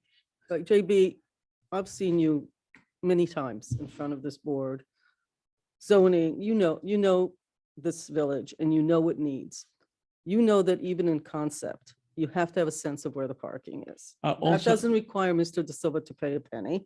That require, and I don't need a drawing, how many parking spaces and where would you put them in there? You have 30 apartments. You need 45 units, well, 45, 1.2. 1.2 is 42 and a half, 43. right. Where do you think There is- conceptually, there where is- would they go? Some of the parking will be at the bottom, and then again, conceptually, It will be, so what you're saying, it will be on lot 42. yes. Manny, can you speak into the microphone, please? Sorry, so some of the parking will be on lot 42. Is that Lot what, 42. the big The one at the portion bottom. in? Is the- that big the big square? At the bottom, the last 1, 2, 3, 4 lots more or less that Right. he has, where he has 25, Seco Road also is part of And- this project. and So al- yes. Right, And okay, also- so that's where you're thinking not to build. It's hard to tell from that. No, piece. to build, but it will be because of the slope, it will be in the back of that area, more or less, I'm assuming that's, And also, if you have a commercial in the area, you will have a higher demand for parking. So again, also having been familiar with the village, also there's enough parking studies that, we talk about the parking conversation has been a long one. And I don't think that that's what we were looking to have. I mean, there's studies about parking. Do we have enough parking? Do we not have enough parking? Is there going to be a parking garage or not? I mean, all of that, what we're trying to ascertain, yes, all of that needs to be resolved. But entertaining the idea of the text amendment so we can take the next step. I know, but how do you really expect the board to support a text amendment change that affects a much larger area? And there's not really a conversation about parking. I mean, you could build less and create parking. The parking is a big deal. So when we were building and gave the village property to a developer for 109 units, a lot of the conversation was about parking.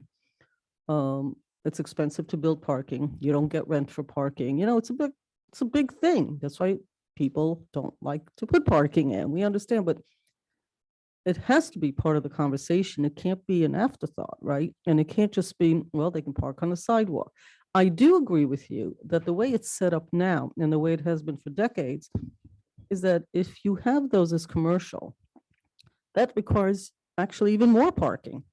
So you're sort of stuck with like between a rock and a hard place, right? Because if you want to keep it commercial, nobody can build on it because where are they going to park?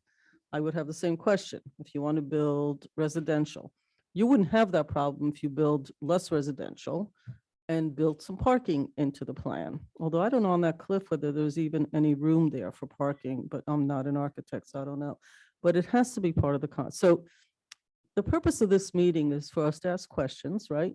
The purpose of the meeting is to say, look, I think the board in general would like to have more housing in Ossining, but it's housing that has to make sense. There's a 10% affordable that goes with all development. There is the issue of parking. I'm sorry. Oh, I'm sorry. Did I get it wrong or? No, Oh, okay. It's just something that is walking around. I saw it over there, but I didn't want to say anything. So I'm waiting for the mate to join us as they crawl around here. There's an ant, a very large ant roaming around in front of us here. So it's just an ant. It's looking for parking. It has a Quite soul. We big. don't touch it. It's really huge, actually. I saw it way across. Oh, please. I saw it walking around here. So anyway, now I have to wash my No hands. animal rights. No, animal rights. I didn't kill the thing. Now it's living over there somewhere. So it has to be, right? So the purpose of this meeting is for everybody in the room to sort of say, what are some of the issues? So Okay. for me, one of the issues is we got to hear about parking and parking on the street, especially that one. That's a challenging road, but it's always been challenging. When you buy those properties, it's challenging. It's not like anything has changed since it was bought. It's on a cliff and underneath there's homes. People live underneath as well. So it's not like it's empty there. And there's a parking issue there too, right? On Main Street and Secor, there's a parking boat. So that's got to be part of the conversation. You only get to parking by either building less or finding a creative solution for parking. That's the only way. I mean, the outstanding piece that I have to sort of wrap my head around is how can we keep it commercial on that first floor?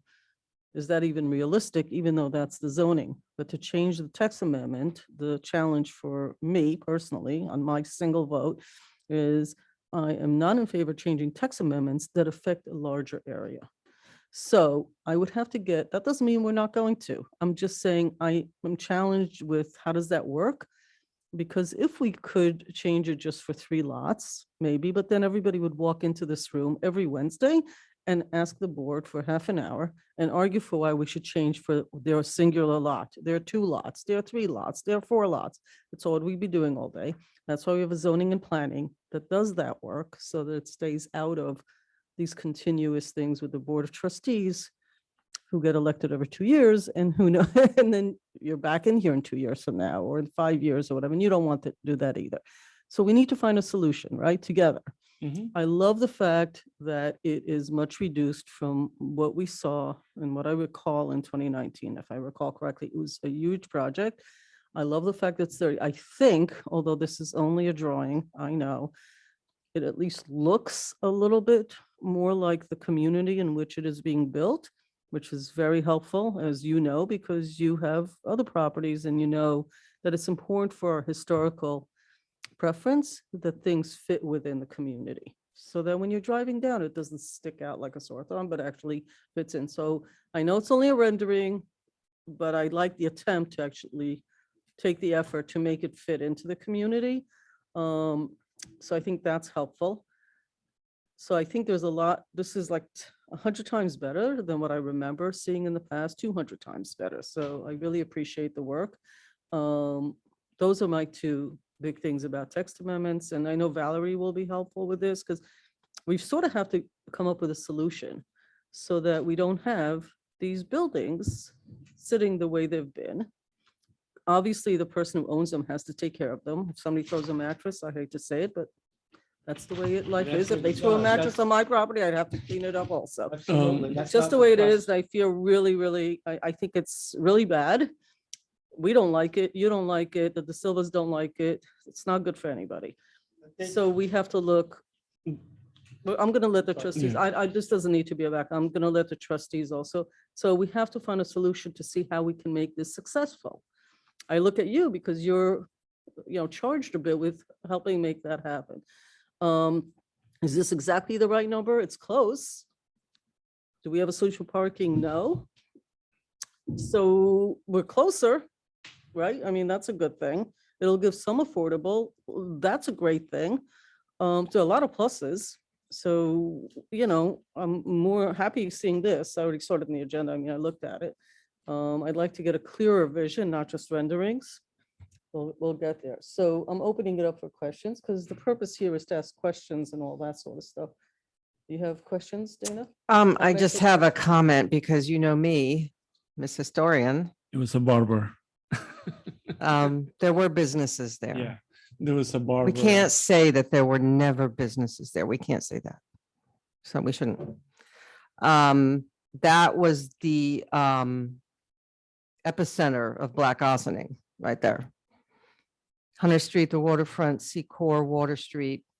There was a store, a barber shop, a Veterans Hall, a grocery, and these were owned by the leading citizens of that community. So I just think that there's a precedent for business there. People probably walked because they live nearby. They didn't need to worry about parking. Not everybody had a car in the first half of the 20th century, up until through the 50s, people, not everybody had two cars and not everybody in the household had a car. So that's just a point I wanted to make. So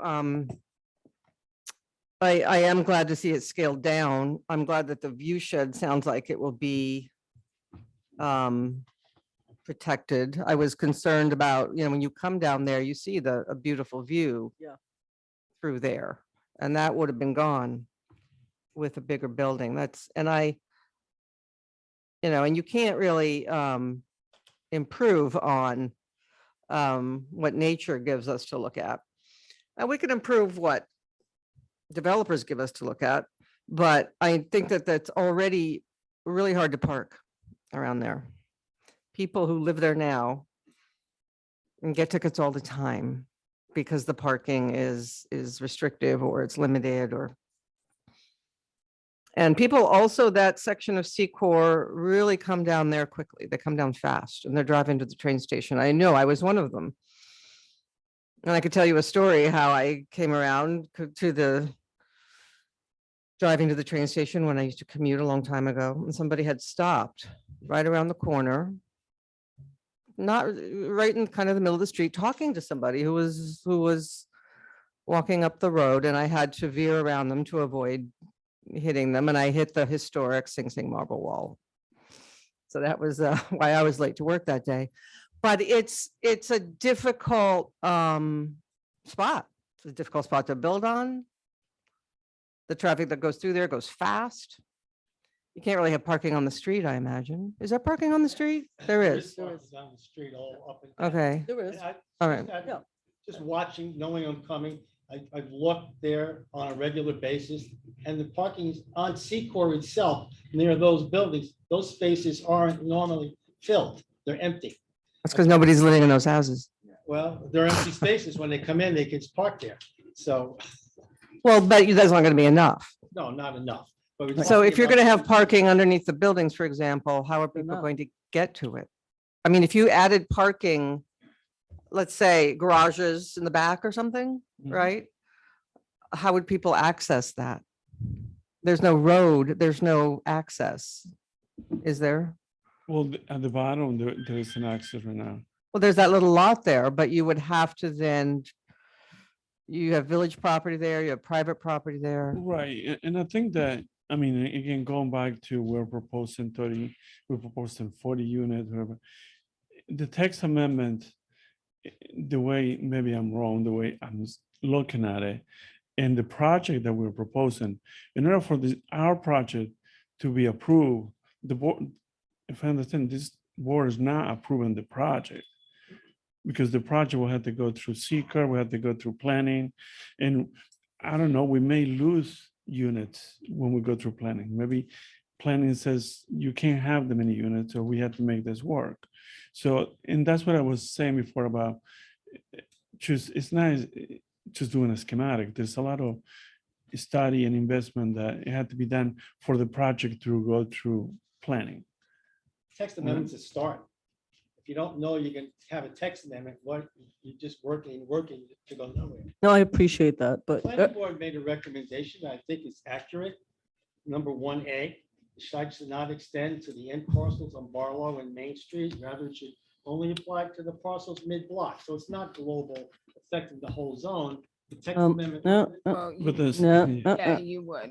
It would affect the whole zone. course it When you do a does. zoning text amendment for the zoning but district. that's why going back and when Right. we were studying the language, if it's only lots that have more than, 10% slope was, something that makes it prohibited to do parking. So- Right, so we would have to look at, if you were to apply for very specific criteria, right, but Right. then we'd have to look at still how that would Right, affect how the many other, of the, right, how many of the other lots in the properties, right? Station Plaza would be So it could affected. reduce the total amount, but it might not, be exclusive only to those. Right, Right. yeah, yep. Would it also affect Water Street there? That whole, you call it a teardrop, which I think is a nice description of the shape of that plot. it sort of is. But it would actually. affect that Yes. as well. It would. I mean, but now, again, with the zoning text amendment, you're not necessarily saying you have to take away the commercial. You could potentially just add the allowance for residential on the ground floor, and then allow the market to sort of dictate, ultimately what ends up getting built. Or if you want to specifically look at just certain areas of that zoning district, and then like, as JB was saying, you could carve out with properties that meet certain criteria, and then those would be allowed to have the additional residential on the bottom floor, and the other ones would still have to remain commercial. But that's something that I think the village board would need, you don't have to make a decision tonight, and you want to maybe explore it a little bit more. We could come back at another work session similar to what we did with the PC and the GB district, and have it just a little bit broader discussion on that as well, if you'd like. So how many, in this phase one, how many buildings are there? I know it all looks like one building, but how are you? Yeah. To me, I'm counting 5 to 6 buildings. So that means there's 5 to 6 proposed commercial spaces as it is now, that we would have to now. Can there be a use variance on those separately? Who are you asking? Whoever can answer it. One can always apply for a use variance, but you have to meet the dollars and cents, and you have to go through, and is it self-created, and go through all that. But ultimately, yes, someone could, you could seek a use variance. Okay. Yes. That's all I have right now. Okay. And I'm gonna piggyback on what Valerie just said. So pretty much, I'm looking at the appendix A that we have, the use table. the permitted conditional special permit, principal uses, business, and all this other mixed areas. So it's pretty much more or less, if we decide to go with this will be one of the modifications that we could be doing as a conditional use instead of changing that. And that's what I think you were saying, it could be an option depending on the market. And going back to more or less to the map, to our zoning map, it's not as big of a district like the other ones have been in the past. And this is a cluster of units where more or less has been developed already with a lot of different uses, because there's a lot of residential right now. I think my only concern, I thought you were gonna say that, and JB, you were not part of that, but I'm sure you saw a lot of what happened on 14 Water Street. When that project came along, I mean, I'm sure Pedro is aware. My only concern is I would like to get, if you guys could engage, if the board decides that we would like to consider this at some point, I would like for you to engage the community on Main Street and Seco Road and Water Street area, because I think it's important for them to feel that they were engaged into this process, because that was a very difficult process that 14 Water Street went through, and nothing happened. And they spent a lot of money and a lot of time is down. We'll hate that for this project if we were to, let's say, if we were to move along and get approved, but then the community itself is not engaged on this, even though as a right, you guys can do this, putting retail on the bottom of commercial on the bottom, but again, is part of the community, like Dana said. So that's sort of my 2 cents on that. The engagement in the community of the neighborhood around this is important. So my suggestion for you guys is to do that. If the board is willing to give you sort of a yellow light to go with this. My question is. You have to actually go on the microphone. Sorry. That's okay. We can hear you fine, by the way. No problem. My voice, I think it's can hear everywhere. Excellent oratory Yeah, voice. okay. Yes, I know. Good, works, beautiful. But actually on Zoom, it's Yeah. barely hearing it, yeah. All right, my point is, for the investment ID, there's always waiting for the village realistic consider and see how beautiful the corridor is from the village up, the village down, if you consider that the down village. So it never happens, and I'm struggle paying taxes, struggle waiting for situations, struggling for changes of boards and stuff like that, mayors and whatever. And not even points anybody, that's what happens. And No, it's that's- normal, that's it's correct. normal. Right. But my property is across the street is a big stone wall. So you're not, By that? you cannot do nothing with that. So you have to deal with that, right? So my point is, in the village, if you're really desperate to get a better village, better things that happens, better everything. If people goes back 20 years when I bought the first building downtown, Asning is nothing. Asning is a disaster. Asning is totally down, totally. And then somebody follow me, and they're starting actually, yeah, couple more before and after did all the improvements in downtown. So now I think it's something in the village you can consider that, and not only. If you see the C-Corps is 2 ways, if you change that for 1 way, it's not so hard. It's common sense.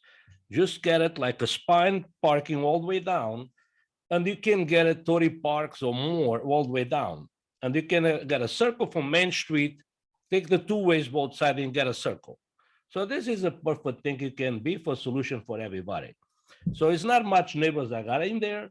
The street is always empty. During the night, during the day, nobody park up there, nobody. So I provide, I think, in a lower lot, the bigger lot down below. I'm sure if the calculation not too far away, you're going to be 12 parks. So it's something versus somebody approach something, you want to get a variance for everything. So this is something, I really, I wish I can get more room down and can squeeze cars down there. So this is one point. So if, for me to move forward with that, I really really like to get a support by the village to understand that my worries and my expensive bills I have to pay to maintain this, to give it that opportunity for us to move forward the next step. And the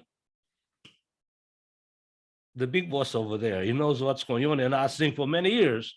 So you understand probably exactly where I come from. Maybe I'm wrong with try to speak with.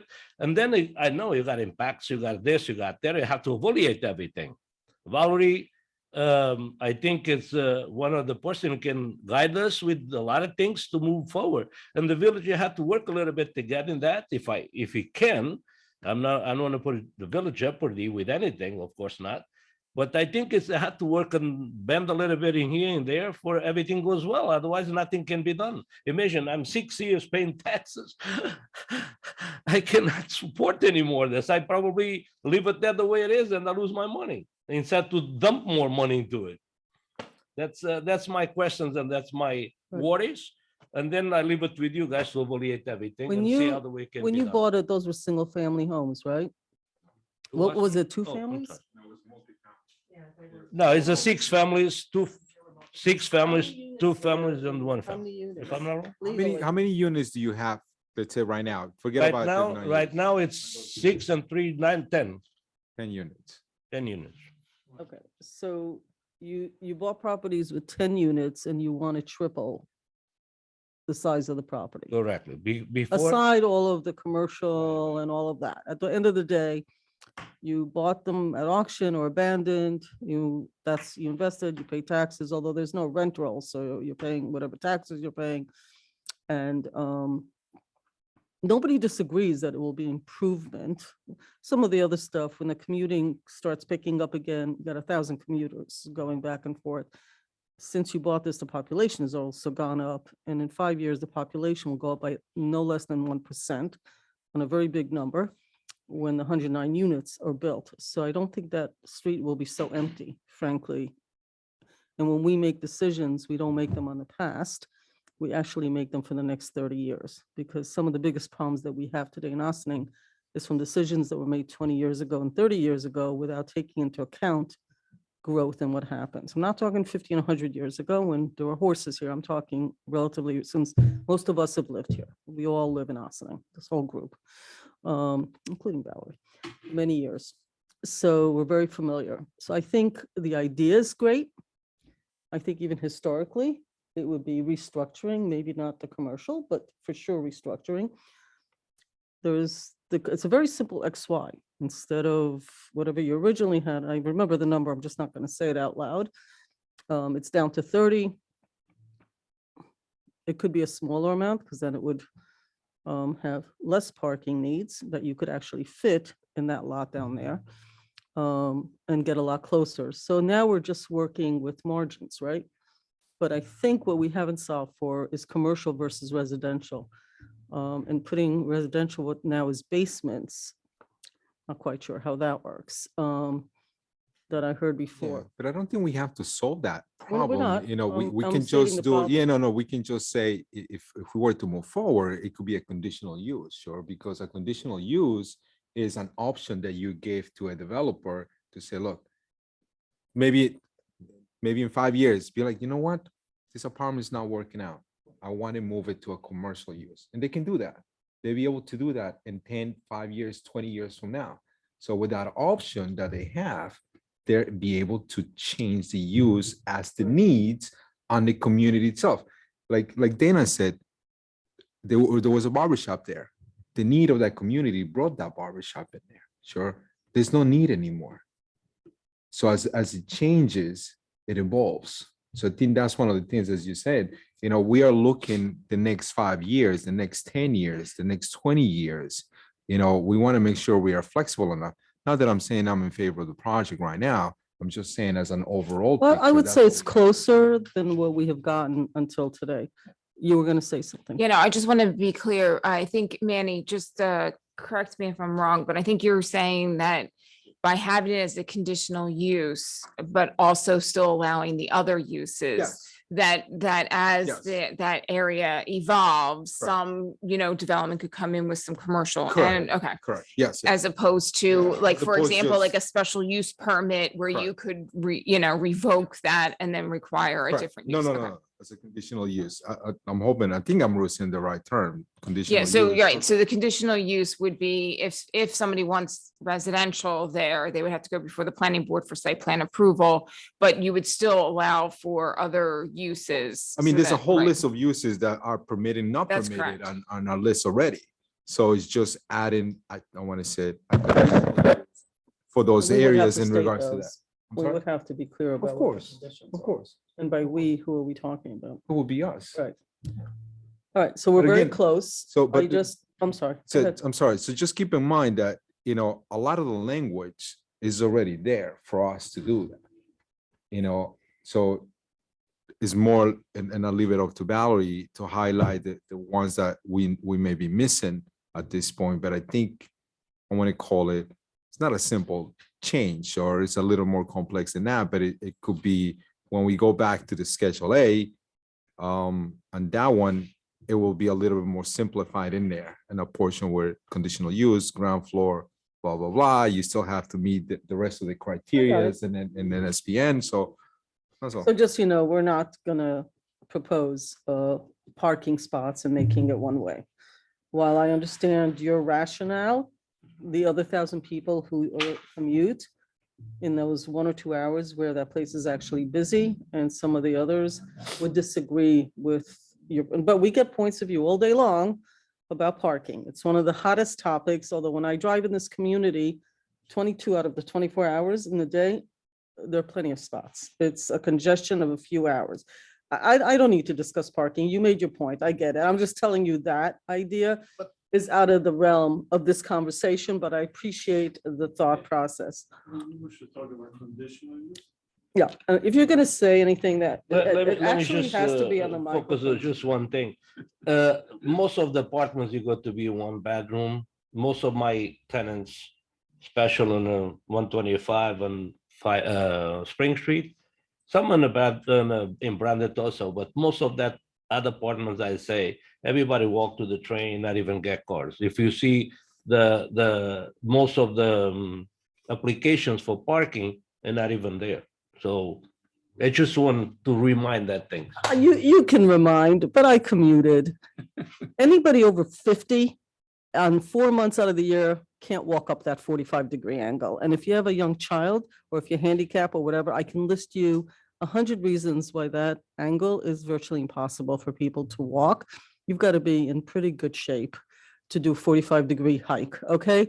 And if you're carrying groceries and whatever, we all live here. Let's just be real about things. I appreciate your input, but let's not imply that we're doing that, or let's not get a rumor that it's becoming one way. There are probably even board members that agree with you, but let's deal with what you came here to ask for. So we're very close. We got to solve a couple of things that have just been discussed here, right? So I'm feeling like we're close. The commercial thing, we're gonna have to do like conditional stuff. And I'm telling you this for the record, and I will be playing this video back to you. It must fit in the look of this community. I'm just gonna say that, and I'm gonna put an exclamation point, okay? I'm sorry? Okay, so I want to be very clear on how this looks, okay? That's an important thing. The community that Manuel Quesada said, for your sake, not ours, has to be done with the community that lives there currently, whether they're renters or owners or whatever. It's a strong suggestion because that's what it takes to build in small villages on the Hudson. That's just the way it is, all the way up to Poughkeepsie and beyond. That is a common denominator. You're not going to get away without doing that. Not for me, but for your sake. There should be conversations with the community. Because as Manny had said, others have tried and did not properly include the community. And then it causes problems down the road. I think we captured that history part, that it's got to have a look, that it has to be within. No, my question is, if you waive the requirement to have commercial there, does that mean, because there's a laundromat down on the corner, Yes. there's a deli, there's some small Are you afraid that businesses. those will go Yeah. away? Mhm. Oh, I see. Oh, I'm sorry. Not, That's Oh. why Manny was saying conditional use like 100 times. Because there will be conditions as to what can be done, so that it doesn't creep into other parts and affect other areas in a way that we may not want. Let me clarify this again. So the conditional use would require site plan approval for those residential uses, right? In the ground floor, any of the other floors. If you still allow, as you know, all the other non-residential uses within the SPN, which is the Station Plaza North, to go into any development, then theoretically, I'm going to say, and that's why I was saying the market would drive that, right? So if a developer comes in and they say, well, we still want to continue the commercial because the laundromat's making money, you could, right? If somebody wanted to add another laundromat into that district, they could. If somebody decided they wanted to come in for, let's just say a 3-family home, they could potentially then go seek approval for that at the planning board.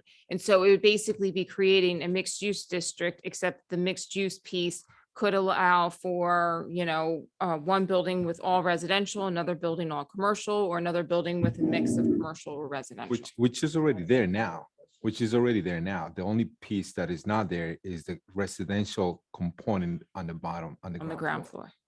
Are you afraid should- that some of the businesses will disappear because it'll be more profitable to have residential? That's what she's concerned. Yeah, no, about. and I don't think, but And I I think think, that's what we're trying to address. Correct. To curtail, to change it to only certain area.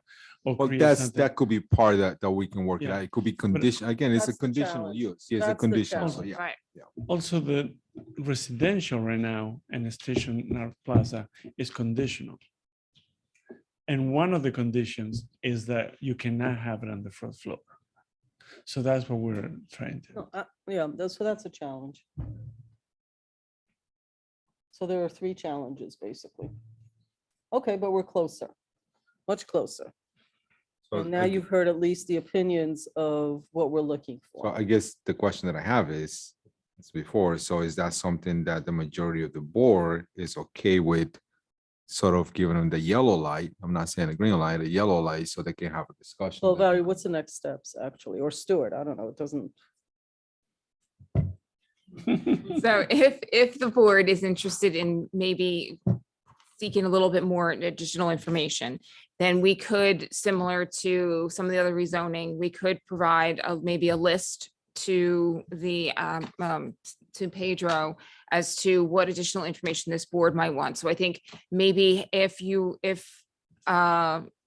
for example, to take a look at that zoning text amendment, right? And to actually have like an official petition. And then also to take a look at that concept plan and to see the schematic and to see how you would fit parking within that site, right? So that's something else, because that could potentially reduce a couple more units, or could potentially change a little bit of the design. And so that would be something that I think the board might be interested in.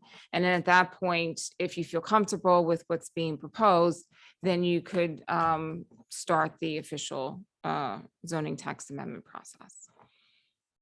But we would need information about parking on Secor and then on Main. Yeah, well, it sounds like that's something of Like how many concern, spots are actually right? available, Well, how plus many you have- spots or what they're going to be able, if they're going to be able to provide any parking on site. Well, that's on them. That would be one of the things that they have to supply. Right, in exactly. That building, which means they might have to build less. Right, so that way they could maybe refine and provide a little bit more of a refined conceptual plan at this point. But- Okay. So we're not answering anything now. But No. we have to, well, we Well, I have to, mean, we have to in a Do way. you that we agree, do you want. agree with that next step? I Right. guess So really, it's that really. works for me, Dana? Yeah, it's hard for me to agree or disagree without seeing Anything? anything Right, so maybe that's what I'm saying. or that's knowing the- where the parking will Right. be, Right, so I think that next step would help maybe. or how the clarify a few community things. will react, which Yeah, I I think know it- is, you know, A more conceptual plan. I mean, this is a conceptual drawing that we've seen, but I'd like to see something, how you would address the parking and more conceptual, almost permit ready, so to speak, with tweaks that we can at least wrap our heads around it and say, okay, we see this. And then the zoning text amendment could be, provided so that the board can also take a look at it to see how many properties it would actually apply. to. Effect. Yeah. Theoretically, but and Yes. conceptually, understanding what we're building there. Right. Which always seems like it'll take a long time when you're waiting for it. It's like watching paint dry. But the truth is that in the life of municipality, it'll be rather quick and there will be lots of activity down there with lots of cars, and the commutation is already increasing, not surprisingly, so we can't use the last 3 years analysis of car traffic or anything because COVID had a dramatic effect. So, these are all things that should be taken into consideration, and whether there's the overnight and whether it's paid parking, blah, blah, blah, this goes on. Because you create parking spots with lines, and the commuters who need to go in for just a few hours will park there, not the residents. Right. Water Street residents would park there too, right? Why not? It's easier to walk from there. So there's a few variables, but I think we mentioned the 3 challenges, which you heard. We've said that a few times already, right? Yes. Okay. Is there any green space in all of this? Is this being built like curb to curb here? Is there Well, right any now, green yeah. space, any place for garbage, any of that stuff? Well, that's again, so based on. That's based more on- yeah, detailed. Based on the requirements, based on as a right. Yeah. Is a lot to lot. That's correct. Yeah, it's a lot to lot. So they don't have to provide. So maybe that's something that you guys could propose. And,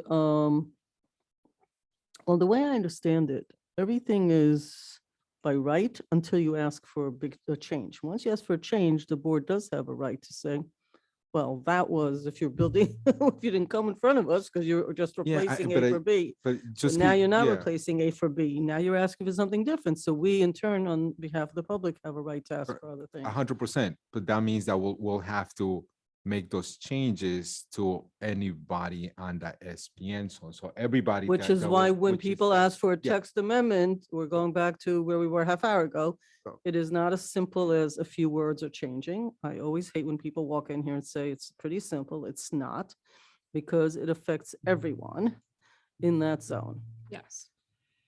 And sometimes you get a lot of, and we've seen unintended consequences over and over again. So it's not that simple ever.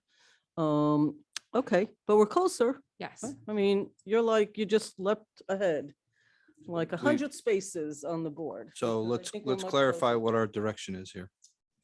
Okay, So I think the direction. Valerie gets it, but say it I know, again. but I want to. No, that's That's fine. So okay. I Go think ahead, the Valerie. direction is for them to provide a refined zoning text amendment so that we can actually take a look at what it is that they're proposing in terms of the text amendment itself.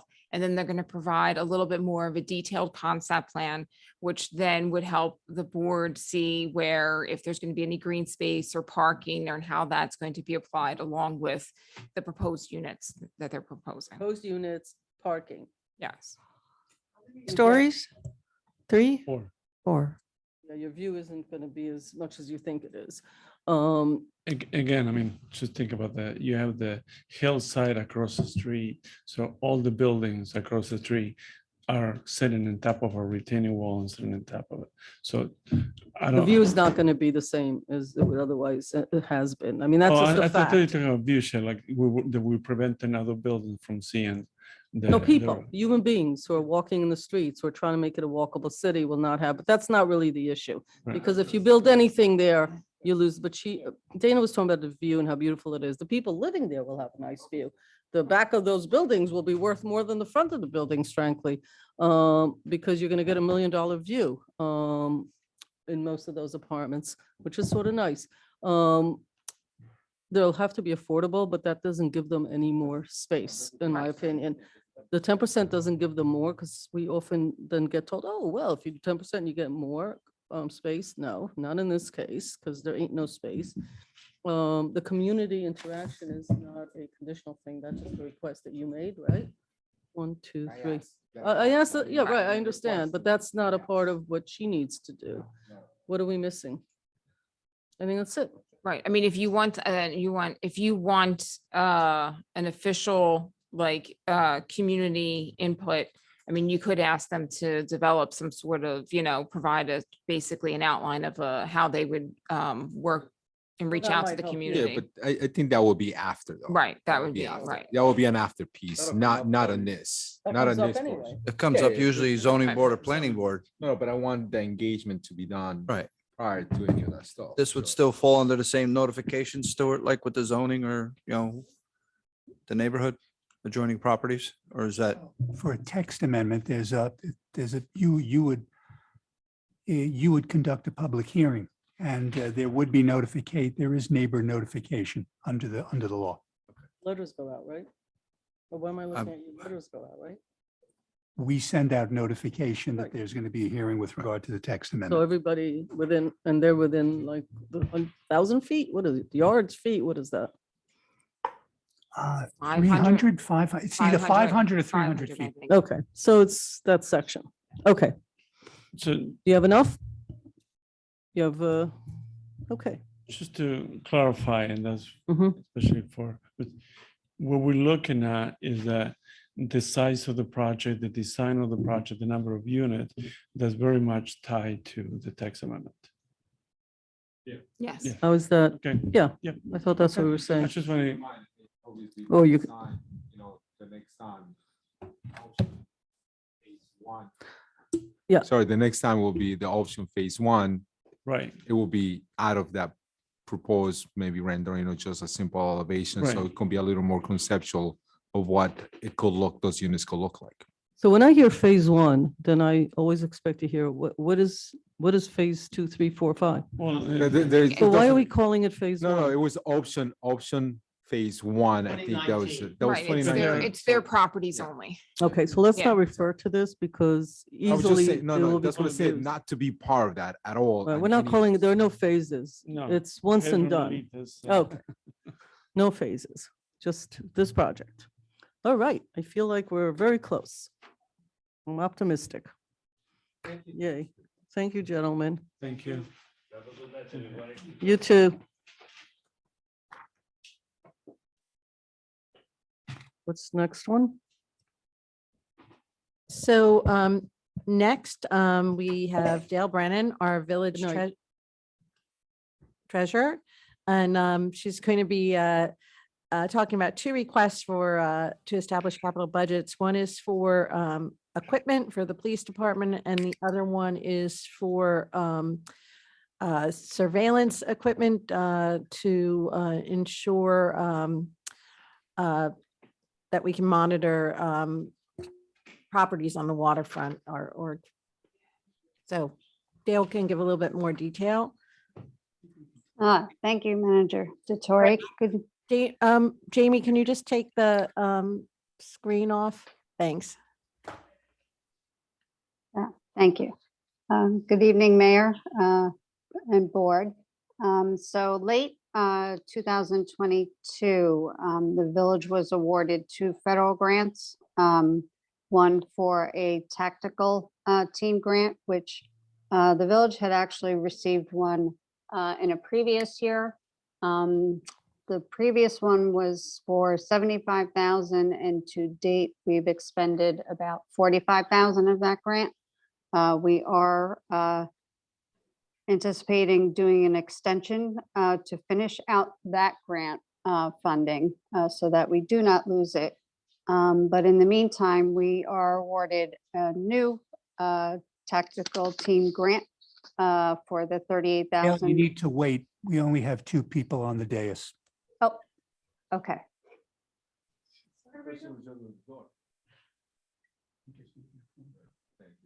All right, we just have a quorum again. Hold on one second. I thought once You it can was a resume. quorum, You have a quorum. I didn't No. know you have to stay the whole. You have time. to, yeah, you have to. You can resume, Dale. Thank you.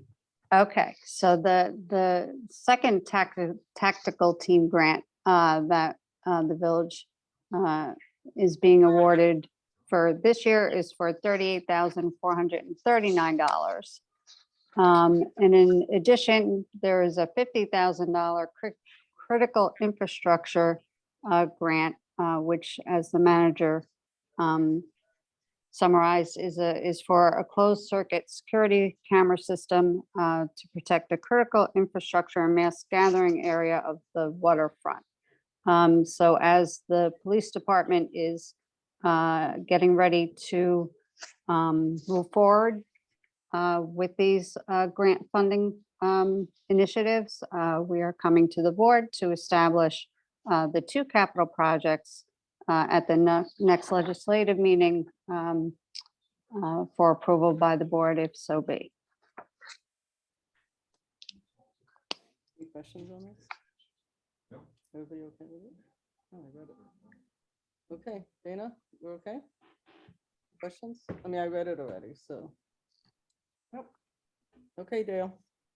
Great, thank you so much. Okay, Karen?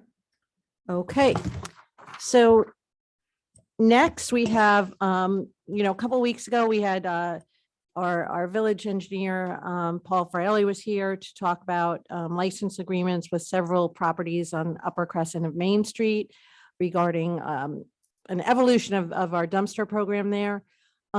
So Stewart Corporation Council has a few more license agreements to discuss so that we can move that project along. Thank you, Karen. Good evening, folks. We already have agreements with 185 and 189. This would be for 201 and 203. And I believe that those are the four that require it at this point. So essentially, it would be a license agreement allowing in those cases to utilize village property for either placement of the dumpsters in one particular case, I believe that says to 203, and for 201 for the placement of a fence on village property. Again, the village would, the licensee would have to maintain, the village would have the right of access, but these are the properties that require those license agreements. And the board has already authorized with regard to two of the properties. This is just to authorize as to the remaining properties. Just remind me again for how long these licenses last? They're annual licenses that would be automatically renewed. And how do we not automatically renew them? If you, within 90 days of the renewal date, you advise that you do not wish to. Okay, so 5 years from now, if another board wants to change something, they will be able to. Yes, Okay. I mean, pretty easily because, it's just a written notification.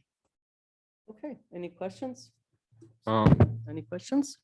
yeah, just one quick question, Stuart. Surveys to show the property lines between their property and our property, are we required to ask for that? Actually, that's a discussion that I've had with Paul. We will be obtaining surveys so that we can appropriately delineate what areas of the village property will be encroached upon by the different property owners. We unfortunately do not have surveys of all of the rears of those property. We've checked through the building department. So since it involves village property as well, we're going to be looking to get a survey of all of the rear, which is essentially the village property back there. And that would help to demonstrate where the lines will be. That'll be helpful. Thank you. Super, good question. Okay. And I don't see anything else on here, but is there anything else? No more work session is completed for this evening. Okay, we have exec, right? I don't know. Yeah. The chief Motion asked- to adjourn? Okay, Yes, so we have, the chief I is thought on we his way did. over. okay. So motion, I guess, to adjourn to executive session matter, I think of personnel. It's correct. So moved. Second. All those in favor? Aye. Aye. Ladies and gentlemen, it is 9:52 and we are done with the meeting tonight and we will see, there is no meeting next Wednesday. So we hope to see you on the following. Good night. She's got a job offer. Who, you? Wow.